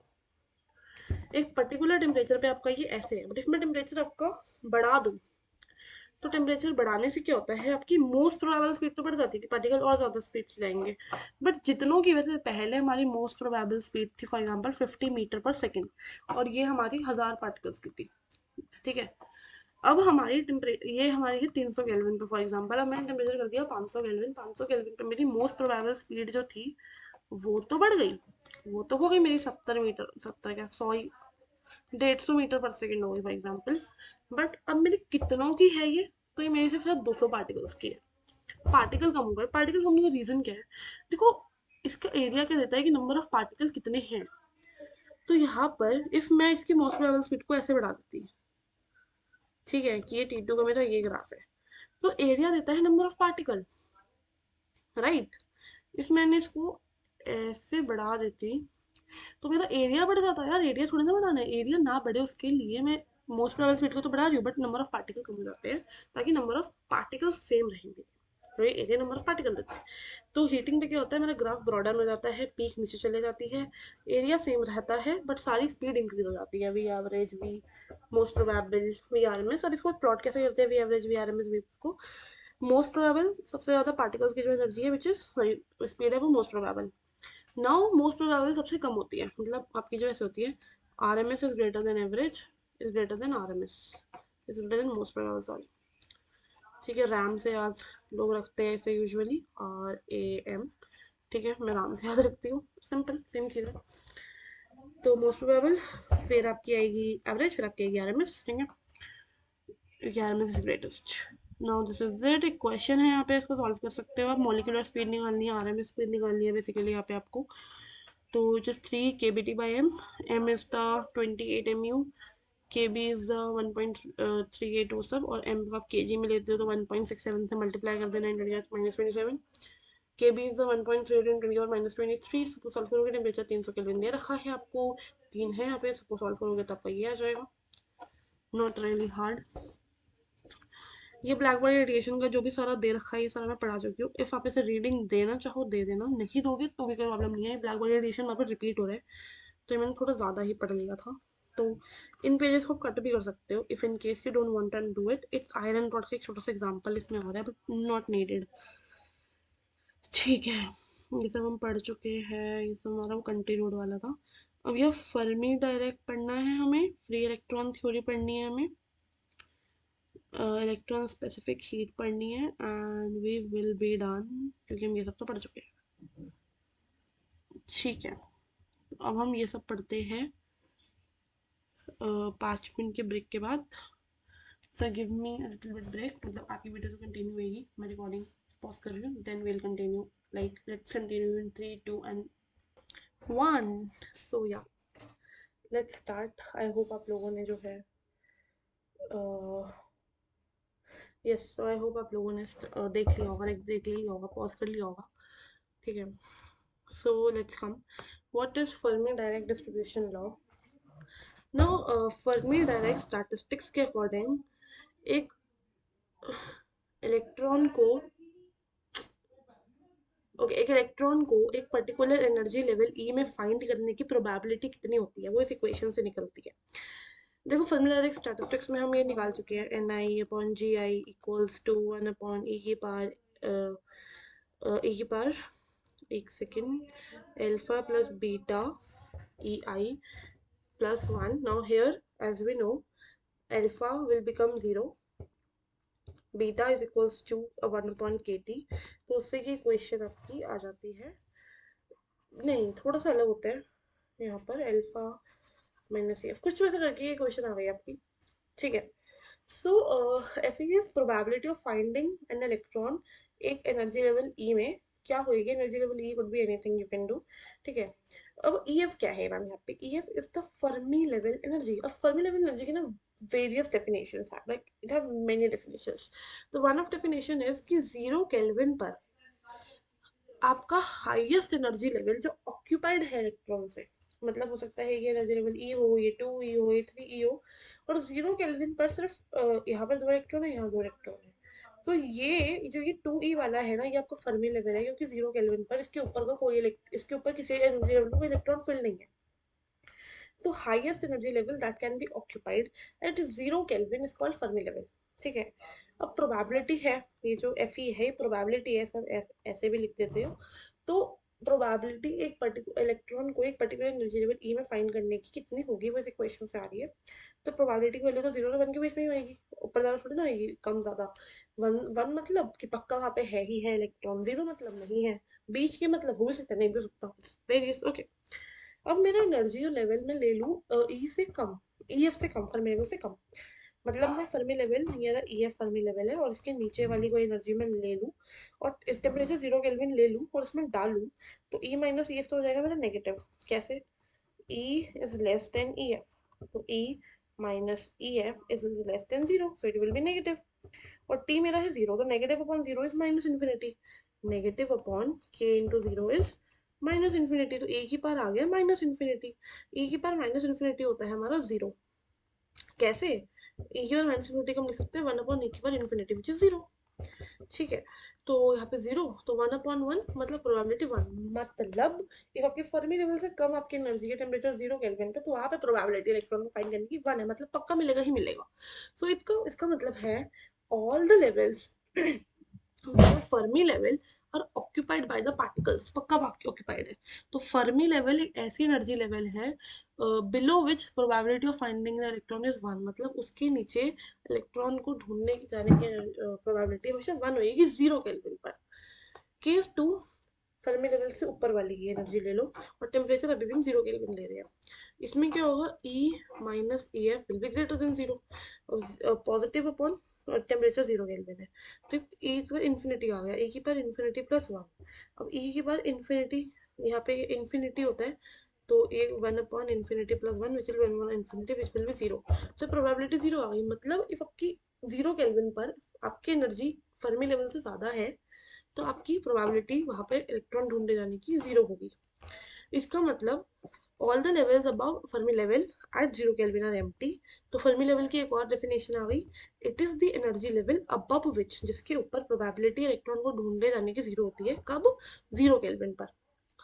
एक केस 3 लो, एनर्जी फर्मी लेवल की इक्वल ले लो बट टेम्परेचर को 0 केल्विन मत लेना, कुछ भी हो सकता है 0 केल्विन के अलावा, ठीक है। तो यहाँ पे आपने ई माइनस ई एफ 0 आ जाएगा, तो ए की power 0 upon K T plus 1, तो it will be half, probability आपकी आ गई हाफ। कैसे? ए की power 0 upon K T, A की पावर 0 होती है 1, तो 1 upon 1 plus 1 which is equal to 1 upon 2 which is half. तो फर्मी लेवल की एक और डेफिनेशन आ गई, फर्मी लेवल एक ऐसा एनर्जी लेवल है जहां पर इलेक्ट्रॉन ढूंढने जाने की प्रोबेबिलिटी किसी भी टेम्परेचर पर कितनी होती है, 1/2, हो भी सकता है नहीं भी सकता ऐसे। तो जब टेम्परेचर हमारा, मान लो हमने टेम्परेचर 0 केल्विन से ज़्यादा बढ़ा दिया, तो क्या होता है, टेम्परेचर 0 केल्विन पर तो क्या था, ये फर्मी लेवल है, इसके नीचे इलेक्ट्रॉन होंगे ही होंगे, इसके ऊपर इलेक्ट्रॉन नहीं ही होंगे, बट जब ये टेम्परेचर 0 केल्विन पे था, इसमें टेम्परेचर को 0 केल्विन से ज़्यादा बढ़ा दूँ, तो फर्मी लेवल में क्या होगा, हो सकता है ऊपर इलेक्ट्रॉन आ जाए और हो सकता है यहाँ पर कहीं इलेक्ट्रॉन है और कहीं नहीं है। तो टेम्परेचर 0 केल्विन से ऊपर some level above E F can be partially filled हो जाए और कई पार्शियली एम्प्टी हो जाए, जैसे कि यहाँ पर, ठीक है। तो ये मेरा टी इक्वल टू 0 केल्विन का ग्राफ है, ये वाला, ठीक है। और जो मेरा ये वाला ग्राफ है, ये टी ग्रेटर देन 0 केल्विन का है, ठीक है। This is what my Fermi Dirac distribution function signify. Okay, after this comes our free electron theory. Very easy theory, very easy. तो फ्री इलेक्ट्रॉन थ्योरी क्या है?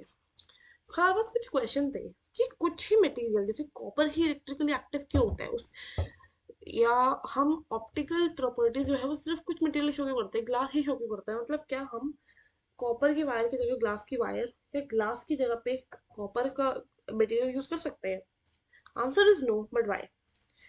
तो what makes a material magnetic so active, मतलब कोई material magnet की तरह behave करता है, कोई नहीं करता। बेसिकली मटेरियल को अलग कुछ सेमीकंडक्टर होता है, कुछ नहीं होता, तो ये सब ऐसा क्यों होता है, व्हाट्स द रीजन? तो इसका एम था फ्री इलेक्ट्रॉन थ्योरी का मेटल की प्रॉपर्टीज को एक्सप्लेन करना। अब ये ना 3 स्टेजेस में आई। पहले एक बंदे ने निकाली, फिर दूसरे बंदे ने, वो ऑफ कोर्स वो फेल हो गई, फेल इन द सेंस उसी के बेस पर दूसरी निकली, बट पूरे तरीके से सही नहीं थी एक तरीके से वो। फिर दूसरी निकली, फिर दूसरी से तीसरी निकली, एंड फाइनली कुछ कंक्लूजन आया। तो हम इसको स्टेजेस में पढ़ते हैं। स्टेज 1 1900 में आया, ये ड्रूड एंड लॉरेंस ने निकाली, इसको बोलते हैं क्लासिकल फ्री इलेक्ट्रॉन थ्योरी। इसने कहा जो हमारे फ्री इलेक्ट्रॉन है वो क्लासिकल मैकेनिक्स के लॉस को फॉलो करेंगे। अच्छा इनिशिएटिव था, बट सारी केमिकल क्लास ये जो है मेटल की सारी प्रॉपर्टीज को एक्सप्लेन नहीं कर पाया, can not explain all properties of metals. ठीक है। 1928 उसके 28 साल बाद एक समरफील्ड ने हमारी निकाली, that is the quantum free electron theory. इसने कहा इलेक्ट्रॉन जो है हमारे क्वांटम मैकेनिक्स के लॉ को फॉलो करेंगे। It was also good initiative. Metal की प्रॉपर्टीज भी एक्सप्लेन हो गई, बट सारी अप्रोक्सीमेटली एक्सप्लेन हुई। फिर 1928 में हमारे पास एक आया ब्लॉच, मतलब इसमें कोई गैप नहीं है, 1928 में ही समरफील्ड आया और 1928 में ही ब्लॉच आया। उसने निकाली zone theory, bond band theory of solid, which is the most correct. Which is electron जो है क्वांटम मैकेनिक्स लॉ को तो फॉलो करेंगे, बट इलेक्ट्रॉन जो है पीरियोडिक पोटेंशियल फील्ड में मूव करते हैं। अब इसको अच्छे से समझने के लिए आपको केनी पेनी मॉडल एक होगा, यूनिट 4 में आएगा, वो समझना पड़ेगा, then you will be able to understand it better. तो बेसिकली इस थ्योरी ने, ब्लॉच वाली ने क्या एक्सप्लेन कर दिया कि ओम्स लॉ को वेरीफाई कर दिया, स्पेसिफिक हीट को कर दिया, ऑप्टिकल प्रॉपर्टीज मैग्नेटिक प्रॉपर्टीज को कर दिया। बट इसके अजम्पशन थे, कुछ अजम्पशन कहते हैं कि हर मेटल जो है वो, हर मटेरियल जो है वो एटम से बना होगा, कोई भी पोटेंशियल नहीं होगा उस मेटल के एंड पे, मतलब ये मेरे पास मेटल है तो पोटेंशियल डिफरेंस जीरो होगा, यहाँ पे पोटेंशियल वी है तो यहाँ पे पोटेंशियल वी होगा। V would be anything, zero, positive, constant, anything, but potential difference zero होगा, और पोटेंशियल डिफरेंस जीरो होगा तो हमारे फ्री इलेक्ट्रॉन जो है वो रैंडमली मूव करेंगे लाइक अ गैस। तो करंट तो जीरो होगी क्योंकि इलेक्ट्रॉन रैंडमली मूव कर रहे हैं, तो नेट करंट जीरो आ जाएगा। ठीक है, नेट वेलोसिटी भी जीरो आ जाएगी, और ये गैस मॉलिक्यूल की तरह मूव कर रहे हैं, तो इसलिए हम फ्री इलेक्ट्रॉन गैस भी बोलते हैं। और ड्रूड लॉरेंस ने ज्यूम करा ये फ्री इलेक्ट्रॉन गैस जो है वो रैंडम मोशन कर रहे हैं, तो इनमें पोटेंशियल जो है तो वो तो जीरो होएगा ही, करंट भी जीरो आ गया तो उससे पोटेंशियल जीरो आ ही जाएगा, पोटेंशियल डिफरेंस। ऑल्सो यहाँ पर हम kinetic theory of gases apply कर सकते हैं, जिससे इसकी काइनेटिक एनर्जी आ जाती है 3/2 kBt। kb is again the Boltzmann constant, इसकी वैल्यू होती है 1.8 इंटू 10⁻⁻23 जूल पर केल्विन। ठीक है। और ऑल्सो इस पार्टिकल में जो होगा, जो भी कोलिजन होती है इनकी आपस की कोलिजन, इनकी बेसिकली इलेक्ट्रॉन इलेक्ट्रॉन की कोलिजन, इलेक्ट्रॉन न्यूक्लियस की कोलिजन, इलेक्ट्रॉन वॉल्स की कोलिजन, जो भी कोलिजन होगी वो सारी इलास्टिक होगी। इलास्टिक का मतलब है कोई भी एनर्जी लॉस नहीं होगा। इसके एडवांटेजेस क्या है, ये इलेक्ट्रिकल कंडक्टिविटी को एक्सप्लेन कर देता है, थर्मल कंडक्टिविटी को एक्सप्लेन कर देता है, ऑल्स लॉ वेरीफाई कर देता है, मेटल्स की ऑप्टिकल प्रॉपर्टीज को एक्सप्लेन कर देता है। बट इसके ड्रॉबैक्स क्या है, ये बोल देता है कि कंडक्टिविटी जो है ना रेजिस्टिविटी के प्रोपोर्शनल है, रेजिस्टिविटी बढ़ेगी कंडक्टिविटी बढ़ेगी, बट हमें एक्चुअल में पता है ऐसा नहीं होता।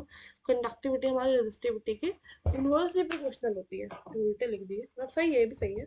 कंडक्टिविटी का सिंबल होता है सिग्मा और रेजिस्टिविटी का होता है ये रो। तो ये दोनों जो है बेसिकली इनवर्सली प्रोपोर्शनल होती है, बट इसने बोला डायरेक्टली प्रोपोर्शनल है, व्हिच इज रॉन्ग। सो इसका ड्रॉबैक ये है, ये कुछ कुछ चीज़ें एक्सप्लेन नहीं कर पाया, जैसे कि specific heat capacity of metal, super conductivity, electrical conductivity, photo electric effect, free magnet, ऐसे electrical conductivity of semiconductor, super conductivity of metal, ये सब। ठीक है, इलेक्ट्रिकल कंडक्टिविटी ऑफ मेटल तो एक्सप्लेन कर दिया था, देखो यहाँ पे आया था ना, मेटल को एक्सप्लेन कर दिया। फेरोमैग्नेटिज्म एक्सप्लेन नहीं कर पाया, और इसकी जो भी वैल्यूज हमने निकाली ना वो एक्सपेरिमेंटल वैल्यूज से काफी ज्यादा बड़ी आई। तो ये इसके ड्रॉबैक थे, तो ये सारी इसकी कमियां थी फ्री इलेक्ट्रॉन थ्योरी की। ठीक है। Now comes electronic specific heat. Specific heat क्या होती है? इट इज एक यूनिट टेम्परेचर बढ़ाने के लिए हमें कितनी एनर्जी चाहिए, that is your specific heat energy needed to increase the unit temperature. ना, जब टेम्परेचर हम बढ़ाते हैं तो वो एनर्जी जाती है कहाँ पे है? वो एनर्जी पे जाती है, इंटरनल एनर्जी में जाती है, इंटरनल एनर्जी बढ़ जाती है उस चीज़ की। अब वो दो चीज़ें होती है उसमें, एक तो इलेक्ट्रॉन का वाइब्रेशन ज़्यादा हो जाता है जिसको हम बोलते हैं लैटिस स्पेसिफिक हीट, जिससे मतलब जो एनर्जी इलेक्ट्रॉन के वाइब्रेशन को कंट्रीब्यूट करे उसको हम बोलते हैं लैटिस स्पेसिफिक हीट, और जो एनर्जी इलेक्ट्रॉन की काइनेटिक एनर्जी को कंट्रीब्यूट करे उसको हम बोलते हैं इलेक्ट्रॉन स्पेसिफिक हीट। ना, इलेक्ट्रॉन स्पेसिफिक हीट को हम पढ़े तो वो क्लासिकल और क्वांटम, क्लासिकल में ड्रू लॉरेंट और क्वांटम में फर्मी डायरेक्ट ने एक्सप्लेन करी। वाई हमने बॉस आइंस्टाइन क्यों नहीं लिया? क्योंकि बॉस आइंस्टाइन जो है वो तो फोटॉन्स के लिए है, वो तो बोसॉन्स के लिए है, बट इलेक्ट्रॉन जो है पॉलीफ्यूजन प्रिंसिपल को फॉलो करता है, तो यहाँ पे फर्मी डायरेक्ट लिया हमने। ठीक है, वो इलेक्ट्रॉन्स और फर्मियंस के लिए है। तो क्लासिकल फ्री इलेक्ट्रॉन थ्योरी के हिसाब से इलेक्ट्रॉन को हम गैस की तरह ट्रीट कर रहे हैं। ठीक है, काइनेटिक थ्योरी ऑफ गैसेस हम और फ्री इलेक्ट्रॉन थ्योरी के साथ अप्लाई कर रहे हैं। तो एवरेज एनर्जी हम फ्री इलेक्ट्रॉन की 3/2 kT हमने लिखी थी। यहाँ पर लिखी थी ना काइनेटिक एनर्जी 3/2 kBt, तो एवरेज एनर्जी वही होती है, पोटेंशियल हम 0 मान ले तो। ठीक है, तो यहाँ पर सिर्फ एक मोल में n फ्री इलेक्ट्रॉन है तो उसकी होगी 3/2 n kBt, और n k को हम लिख सकते हैं r, तो हमारी 3/2 RT पर मोल। स्पेसिफिक हीट पर मोल इसमें निकालू यहाँ से तो हमारी energy upon temperature, energy upon temperature 3/2 r, r की वैल्यू ले लो 2 कैलोरी, तो यहाँ पे आ गई 3 कैलोरी पर मोल पर केल्विन। बट ये वैल्यू जो है ना बहुत छोटी आई। ओके वेट, एक्सपेरिमेंट ये वैल्यू बहुत बड़ी है।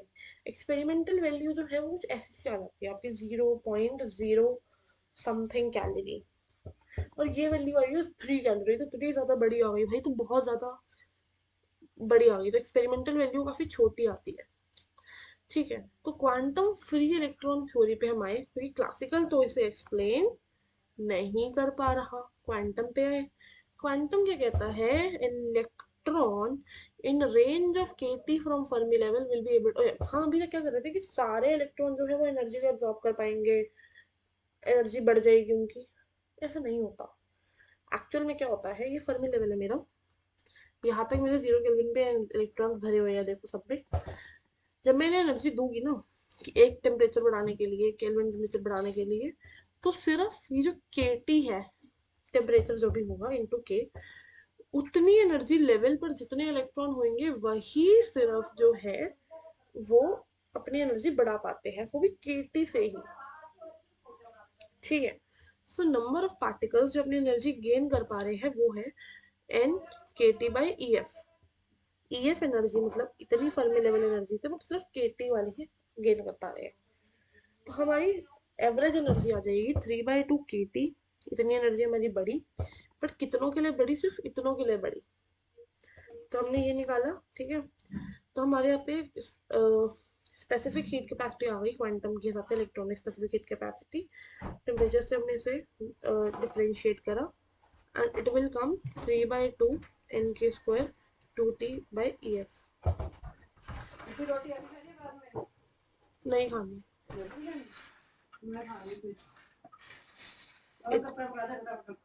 मत बोलो यार।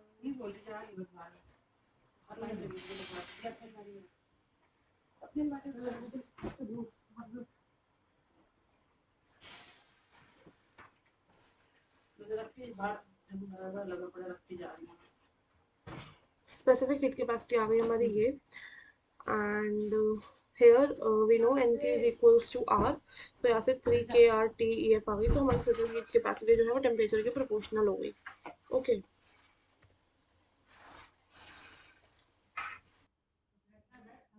Sorry for the disturbance cost.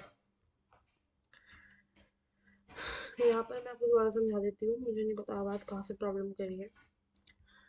So number of particles जिन्होंने एनर्जी गेन करी उनकी वैल्यू ये है NkT/EF। एवरेज एनर्जी आ जाएगी 3/2 kT एनर्जी गेन कर रहे हैं इनटू कितने पार्टिकल गेन कर रहे हैं वो।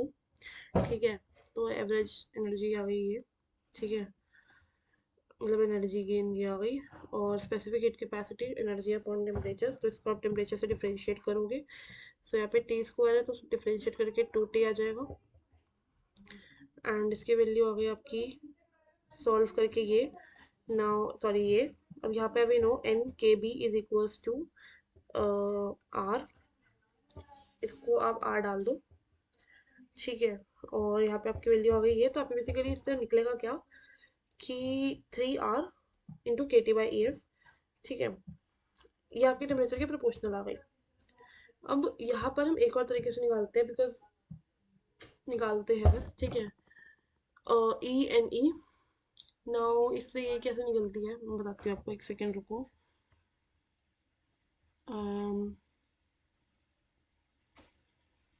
ई एन ई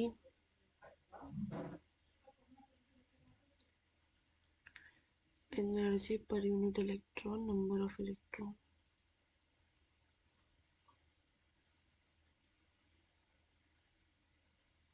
ठीक है। यहाँ से कैसे निकलते हैं, नंबर ऑफ इलेक्ट्रॉन ये होते हैं और एनर्जी एक इलेक्ट्रॉन की ये हो गई जो उन्होंने गेन करी, ठीक है। छोटी सी डी के लिए हम सब निकाल रहे हैं, तो इसकी वैल्यू ये होती है, यहाँ से ये सब निकलता है, ये सब निकल के आपकी वैल्यू जो है सी की आ जाती है टी के प्रोपोर्शनल फिर से, ठीक है। ई एफ भी आता है, ई एफ जो है वो के टी एफ के इक्वल होता है आपका। इसको आप यहाँ सब डालोगे तो आपकी बेसिकली सी ई की वैल्यू जो है वो टी के प्रोपोर्शनल आ जाती है, और ये एक्सपेरिमेंटल वैल्यू उसके एग्री भी करती है। अब लैटिस में ये आपकी टी क्यूब के प्रोपोर्शनल आ जाती है, तो आपकी फाइनल स्पेसिफिक हीट जो है वो सी ई प्लस सी एल हो जाती है इन दोनों की ऐड। तो इसका ये टी की प्रोपोर्शनल थी और ये टी क्यूब के प्रोपोर्शनल है, ये सब आ गई आपकी। इफ आप इसको ग्राफ प्लॉट करो सी ई का, तो सी ई का ग्राफ तो ये ए टी सीधा आ गई और सी एल का टी क्यूब वाला आ जाएगा, ठीक है। इफ मैं सी वी अपॉन टी का ग्राफ प्लॉट करूँ विच विल बी दिस, तो सी वी अपॉन टी और टी स्क्वायर का, लाइक हमने टी का भी करा है बट टी का करोगे तो टी स्क्वायर अपॉन ये वाला ग्राफ आ जाएगा, और टी स्क्वायर का करते तो ये आ जाता। इसमें ये ए जो है, ये सॉरी ये ए है, ये बी नहीं है, ये ए है, और tan थीटा बी और slope which is now the last topic for this lecture of today.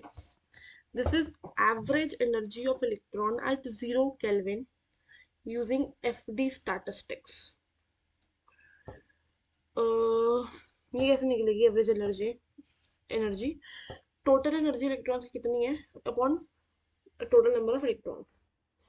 Z E D E क्या है, total number of available electron states एक वॉल्यूम में एनर्जी डीई के लिए, ई से डीई के लिए कितनी एनर्जी स्टेट्स अवेलेबल है, ठीक है। एक पर्टिकुलर वॉल्यूम में टोटल एनर्जी स्टेट्स मेरे पास इतनी है, तो पर्टिकुलर वॉल्यूम में मेरे पास इतनी हो गई। तो मैंने इसको यहाँ पे डाला, ठीक है। मेरे पास जेड ई की वैल्यू होती है ए रूट ई, इसको यहाँ सब डालूंगी तो मेरी ई टोटल की वैल्यू डिफरेंशिएट वगैरह करके 0 टू ई एफ में, ई एफ तक ही हम क्यों जा रहे हैं, बिकॉज आपकी जो एवरेज एनर्जी 0 केल्विन पे निकाल रहे हैं इलेक्ट्रॉन्स की, तो 0 केल्विन पे तो फर्मी लेवल से ऊपर इलेक्ट्रॉन्स ही नहीं होते ना, इसलिए इतनी एनर्जी उससे ऊपर जाने का तुक ही नहीं बनता, जाओगे तो कोई फायदा नहीं है, तो फर्मी लेवल तक ही जाओ, ठीक है। तो ये आपके आ गई टोटल एनर्जी, फिर इसको आप टोटल नंबर ऑफ इलेक्ट्रॉन्स निकाल लो। टोटल नंबर ऑफ इलेक्ट्रॉन्स किससे निकालोगे, जो आपका ये आपके total number of available electron states है ना, ठीक है। टोटल नंबर ऑफ इलेक्ट्रॉन निकल जाएंगे यहाँ से कितने हुए हैं, क्योंकि एक की एनर्जी ई है तो हमने ई से मल्टीप्लाई करा, टोटल एनर्जी आ गई। टोटल नंबर ऑफ इलेक्ट्रॉन्स निकालोगे यहाँ से तो ये निकल गए, इन दोनों को डिवाइड करोगे तो आपका आ जाएगा E average is equals to 3/5 Fermi level की एनर्जी का 3/5 पार्ट जो होता है वो ई एवरेज होता है। दिस इज इट, ठीक है, ओके। यहाँ पे ये लिखा हुआ है, आपको किसी को समझना है कि वाई हम लिमिट को ई एफ तक डाल रहे हैं, क्योंकि अबव ई एफ सारे हमारे इलेक्ट्रॉनिक स्टेट जो है उसमें इलेक्ट्रॉन है ही नहीं, वो एम्प्टी है, वो एम्प्टी है, ठीक है। अब इसमें लास्ट टॉपिक आपका एक आता है डाइंग स्टार्स का, वो वाला टॉपिक मैं एक्सप्लेन कर देती हूँ, ठीक है। Just a second, let me explain that topic now. Okay. Let's understand dying stars. So dying stars में बेसिकली हमारे पास मेन तीन चीजें हैं. First is white dwarf,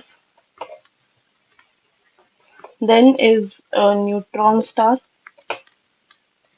and then is black holes. ये तीन चीजों में कुछ भी आ सकता है. क्वेश्चन इसका it's not very important topic, it's like more like option आएगा. क्वेश्चन ये वाला करना चाहते हो नहीं करना चाहते, बट या of course a better thing because छोटा सा टॉपिक है. क्वेश्चन बहुत प्रेडिक्टेबल है. क्या आएगा? या तो व्हाइट डॉर्फ ब्लैक डॉर्फ पे क्वेश्चन आ जाएगा. ठीक है. मतलब एक शॉर्ट नोट तो 4 नंबर का आ सकता है. So number is not fixed, it can very. White dwarf क्या होता है? जैसे कि स्टार लाइक आवर सन, हमारा सन भी एक स्टार है. तो एक स्टार हमारे सन की तरह बिकम्स अ व्हाइट डॉर्फ बन जाता है जब उसका सारा न्यूक्लियर फ्यूल एग्जॉस्ट हो जाता है. न्यूक्लियर फ्यूल एग्जॉस्ट कब होता है? जब न्यूक्लियर फ्यूल हाइड्रोजन और हीलियम के फ्यूजन और फिशन से बनता है. तो जब हमारा इसकी रिएक्शन खत्म हो जाती है, मतलब बेसिकली सारा फ्यूल खत्म हो जाता है, तब हमारा जो स्टार है वो व्हाइट डॉर्फ बन जाता है.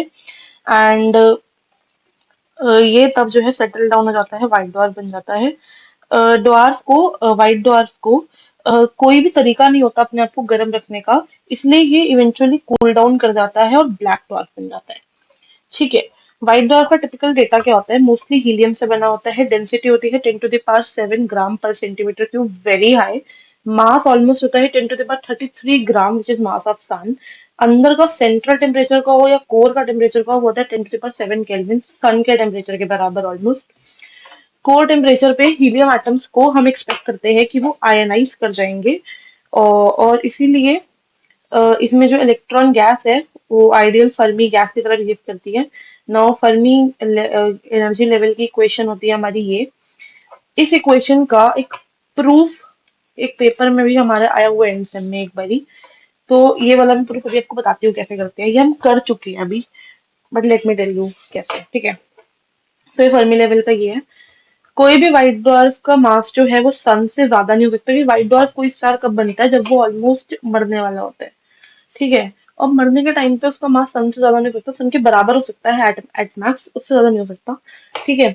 इफ किसी का मास जो है वो सन से 1.4 टाइम्स है, तो उस मास को हम चंद्रशेखर लिमिट कहते हैं. साइंटिस्ट के नाम के ऊपर इस लिमिट का नाम है.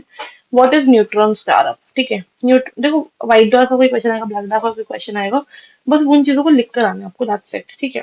न्यूट्रॉन स्टार टिपिकली जो है 10 माइल्स के होते हैं डायमीटर में, और let me tell you it's a small size.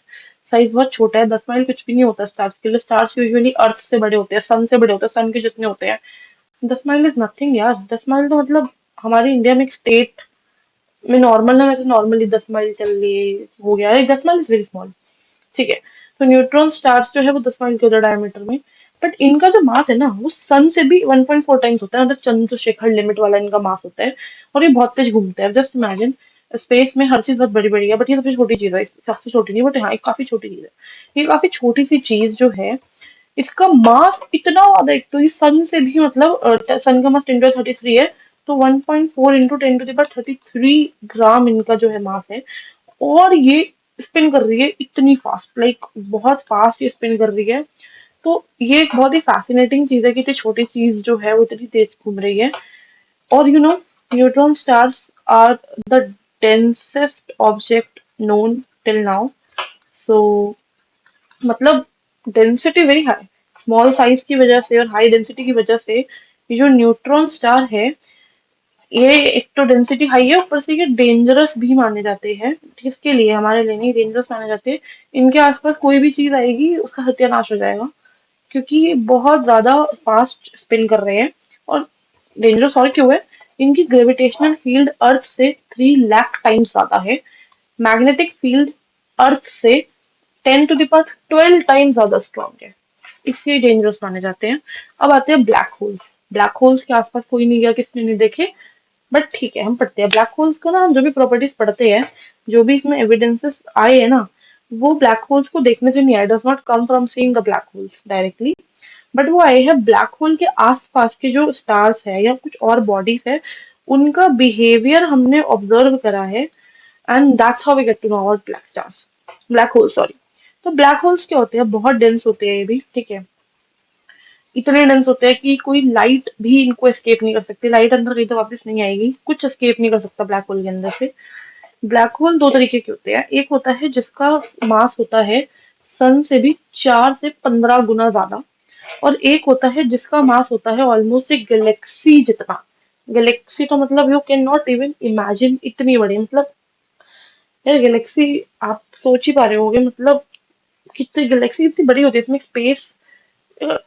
हम एक मिल्की वे गैलेक्सी में हमारी अर्थ आती है, और भी गैलेक्सीज हुई, like galaxies is way more bigger than we can imagine. So एक पूरी गैलेक्सी जितना मास किसका है, ब्लैक होल का। सो ये दो तरीके के होते हैं, आपका उसका जो मास है वो सन से 4 से 15 गुना ज्यादा होता है, या टिपिकल गैलेक्सी जितना होता है। तो अब ये सब ब्लैक होल्स में, व्हाइट डॉट्स में, न्यूट्रॉन स्टार में लिख के आ सकते हैं, और ऑफकोर्स इतना सा टॉपिक पढ़ के आपको 2 से 4 नंबर का क्वेश्चन आ रहा है, तो it's definitely a good thing. ठीक है, अब मैं आपको वो फर्मी लेवल वाला जो इक्वेशन है मैं वो बताने वाली थी कि वो इक्वेशन का प्रूफ कैसे होगा। सो एक सेकेंड रुको, मैं बताती हूँ आपको।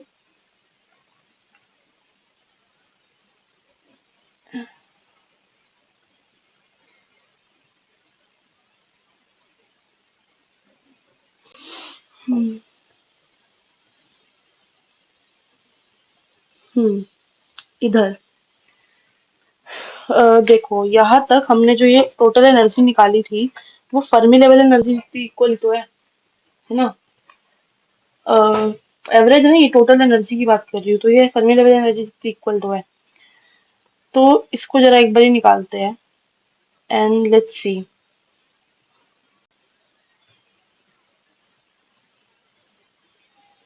Just a second.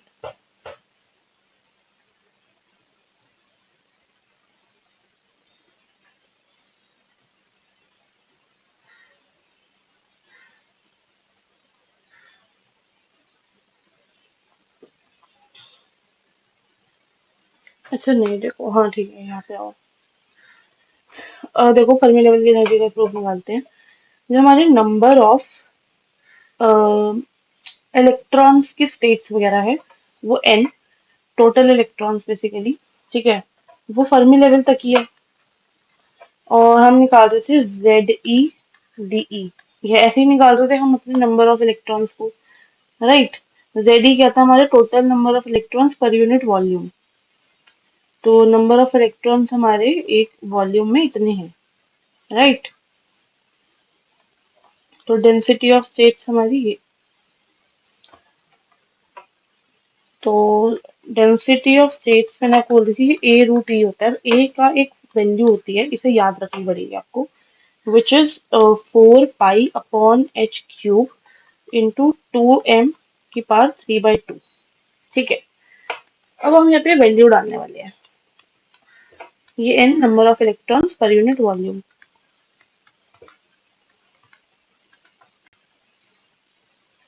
ठीक है। वॉल्यूम क्यों, क्योंकि ये भी number of states per unit volume ही है, ठीक है, एट एनर्जी ई वगैरह। तो 4 पाई H³ 2m की पावर 3/2, रूट ई होता है इसके अंदर।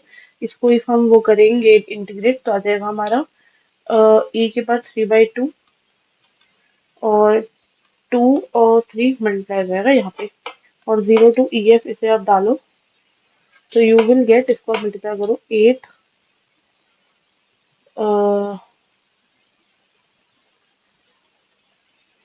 पाई अपॉन 3H³ 2m की पावर 3/2, ई की पावर EF की power 3/2, this is equals to n।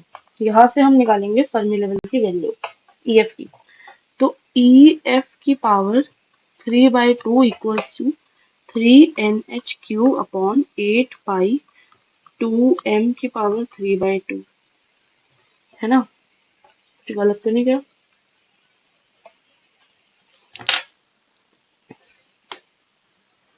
ठीक है, अब यहाँ से आप क्या करो, इसको उधर भेज देंगे हम, ठीक है। 3NH³ की पावर 2/3 अपॉन 8 पाई की पावर 2/3 और 2m की पावर 2/3 इंटू 3/2 तो है, तो ये तो कट गया आपस में। इसको सॉल्व देखते हैं क्या आ रहा है। इसको मैं करूँगी तो मेरा आ जाएगा 3n/8 पाई की पावर आ जाएगी मेरी 2/3, h की आ जाएगी स्क्वायर, ठीक है, नीचे आ जाएगा मेरा 2m, ठीक है। तो मेरी क्या हुई फर्मी लेवल की एनर्जी, तो इसकी वैल्यू आ जाती है मेरी h² upon 2m multiply 3n/8 pi की power 2/3 and this is how we did prove it. ये आपका 3-4 नंबर में 5 नंबर में आ सकता है, ये एक पेपर में आया हुआ है, तभी मैंने ये प्रूफ आपको करा दिया, because it's not very hard, बस एक ही वैल्यू भी तो डालनी थी, ठीक है। तो एक ही वैल्यू याद रखना is the only task I would say इसमें है, which is 4πh³ into 2m की पावर 3/2, बाकी तो आप निकाल लोगे।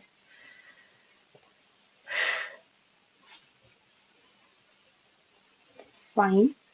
सो विद दिस हमारा यूनिट 2 का लेक्चर होता है finish, and I meet you बाद में, बाय।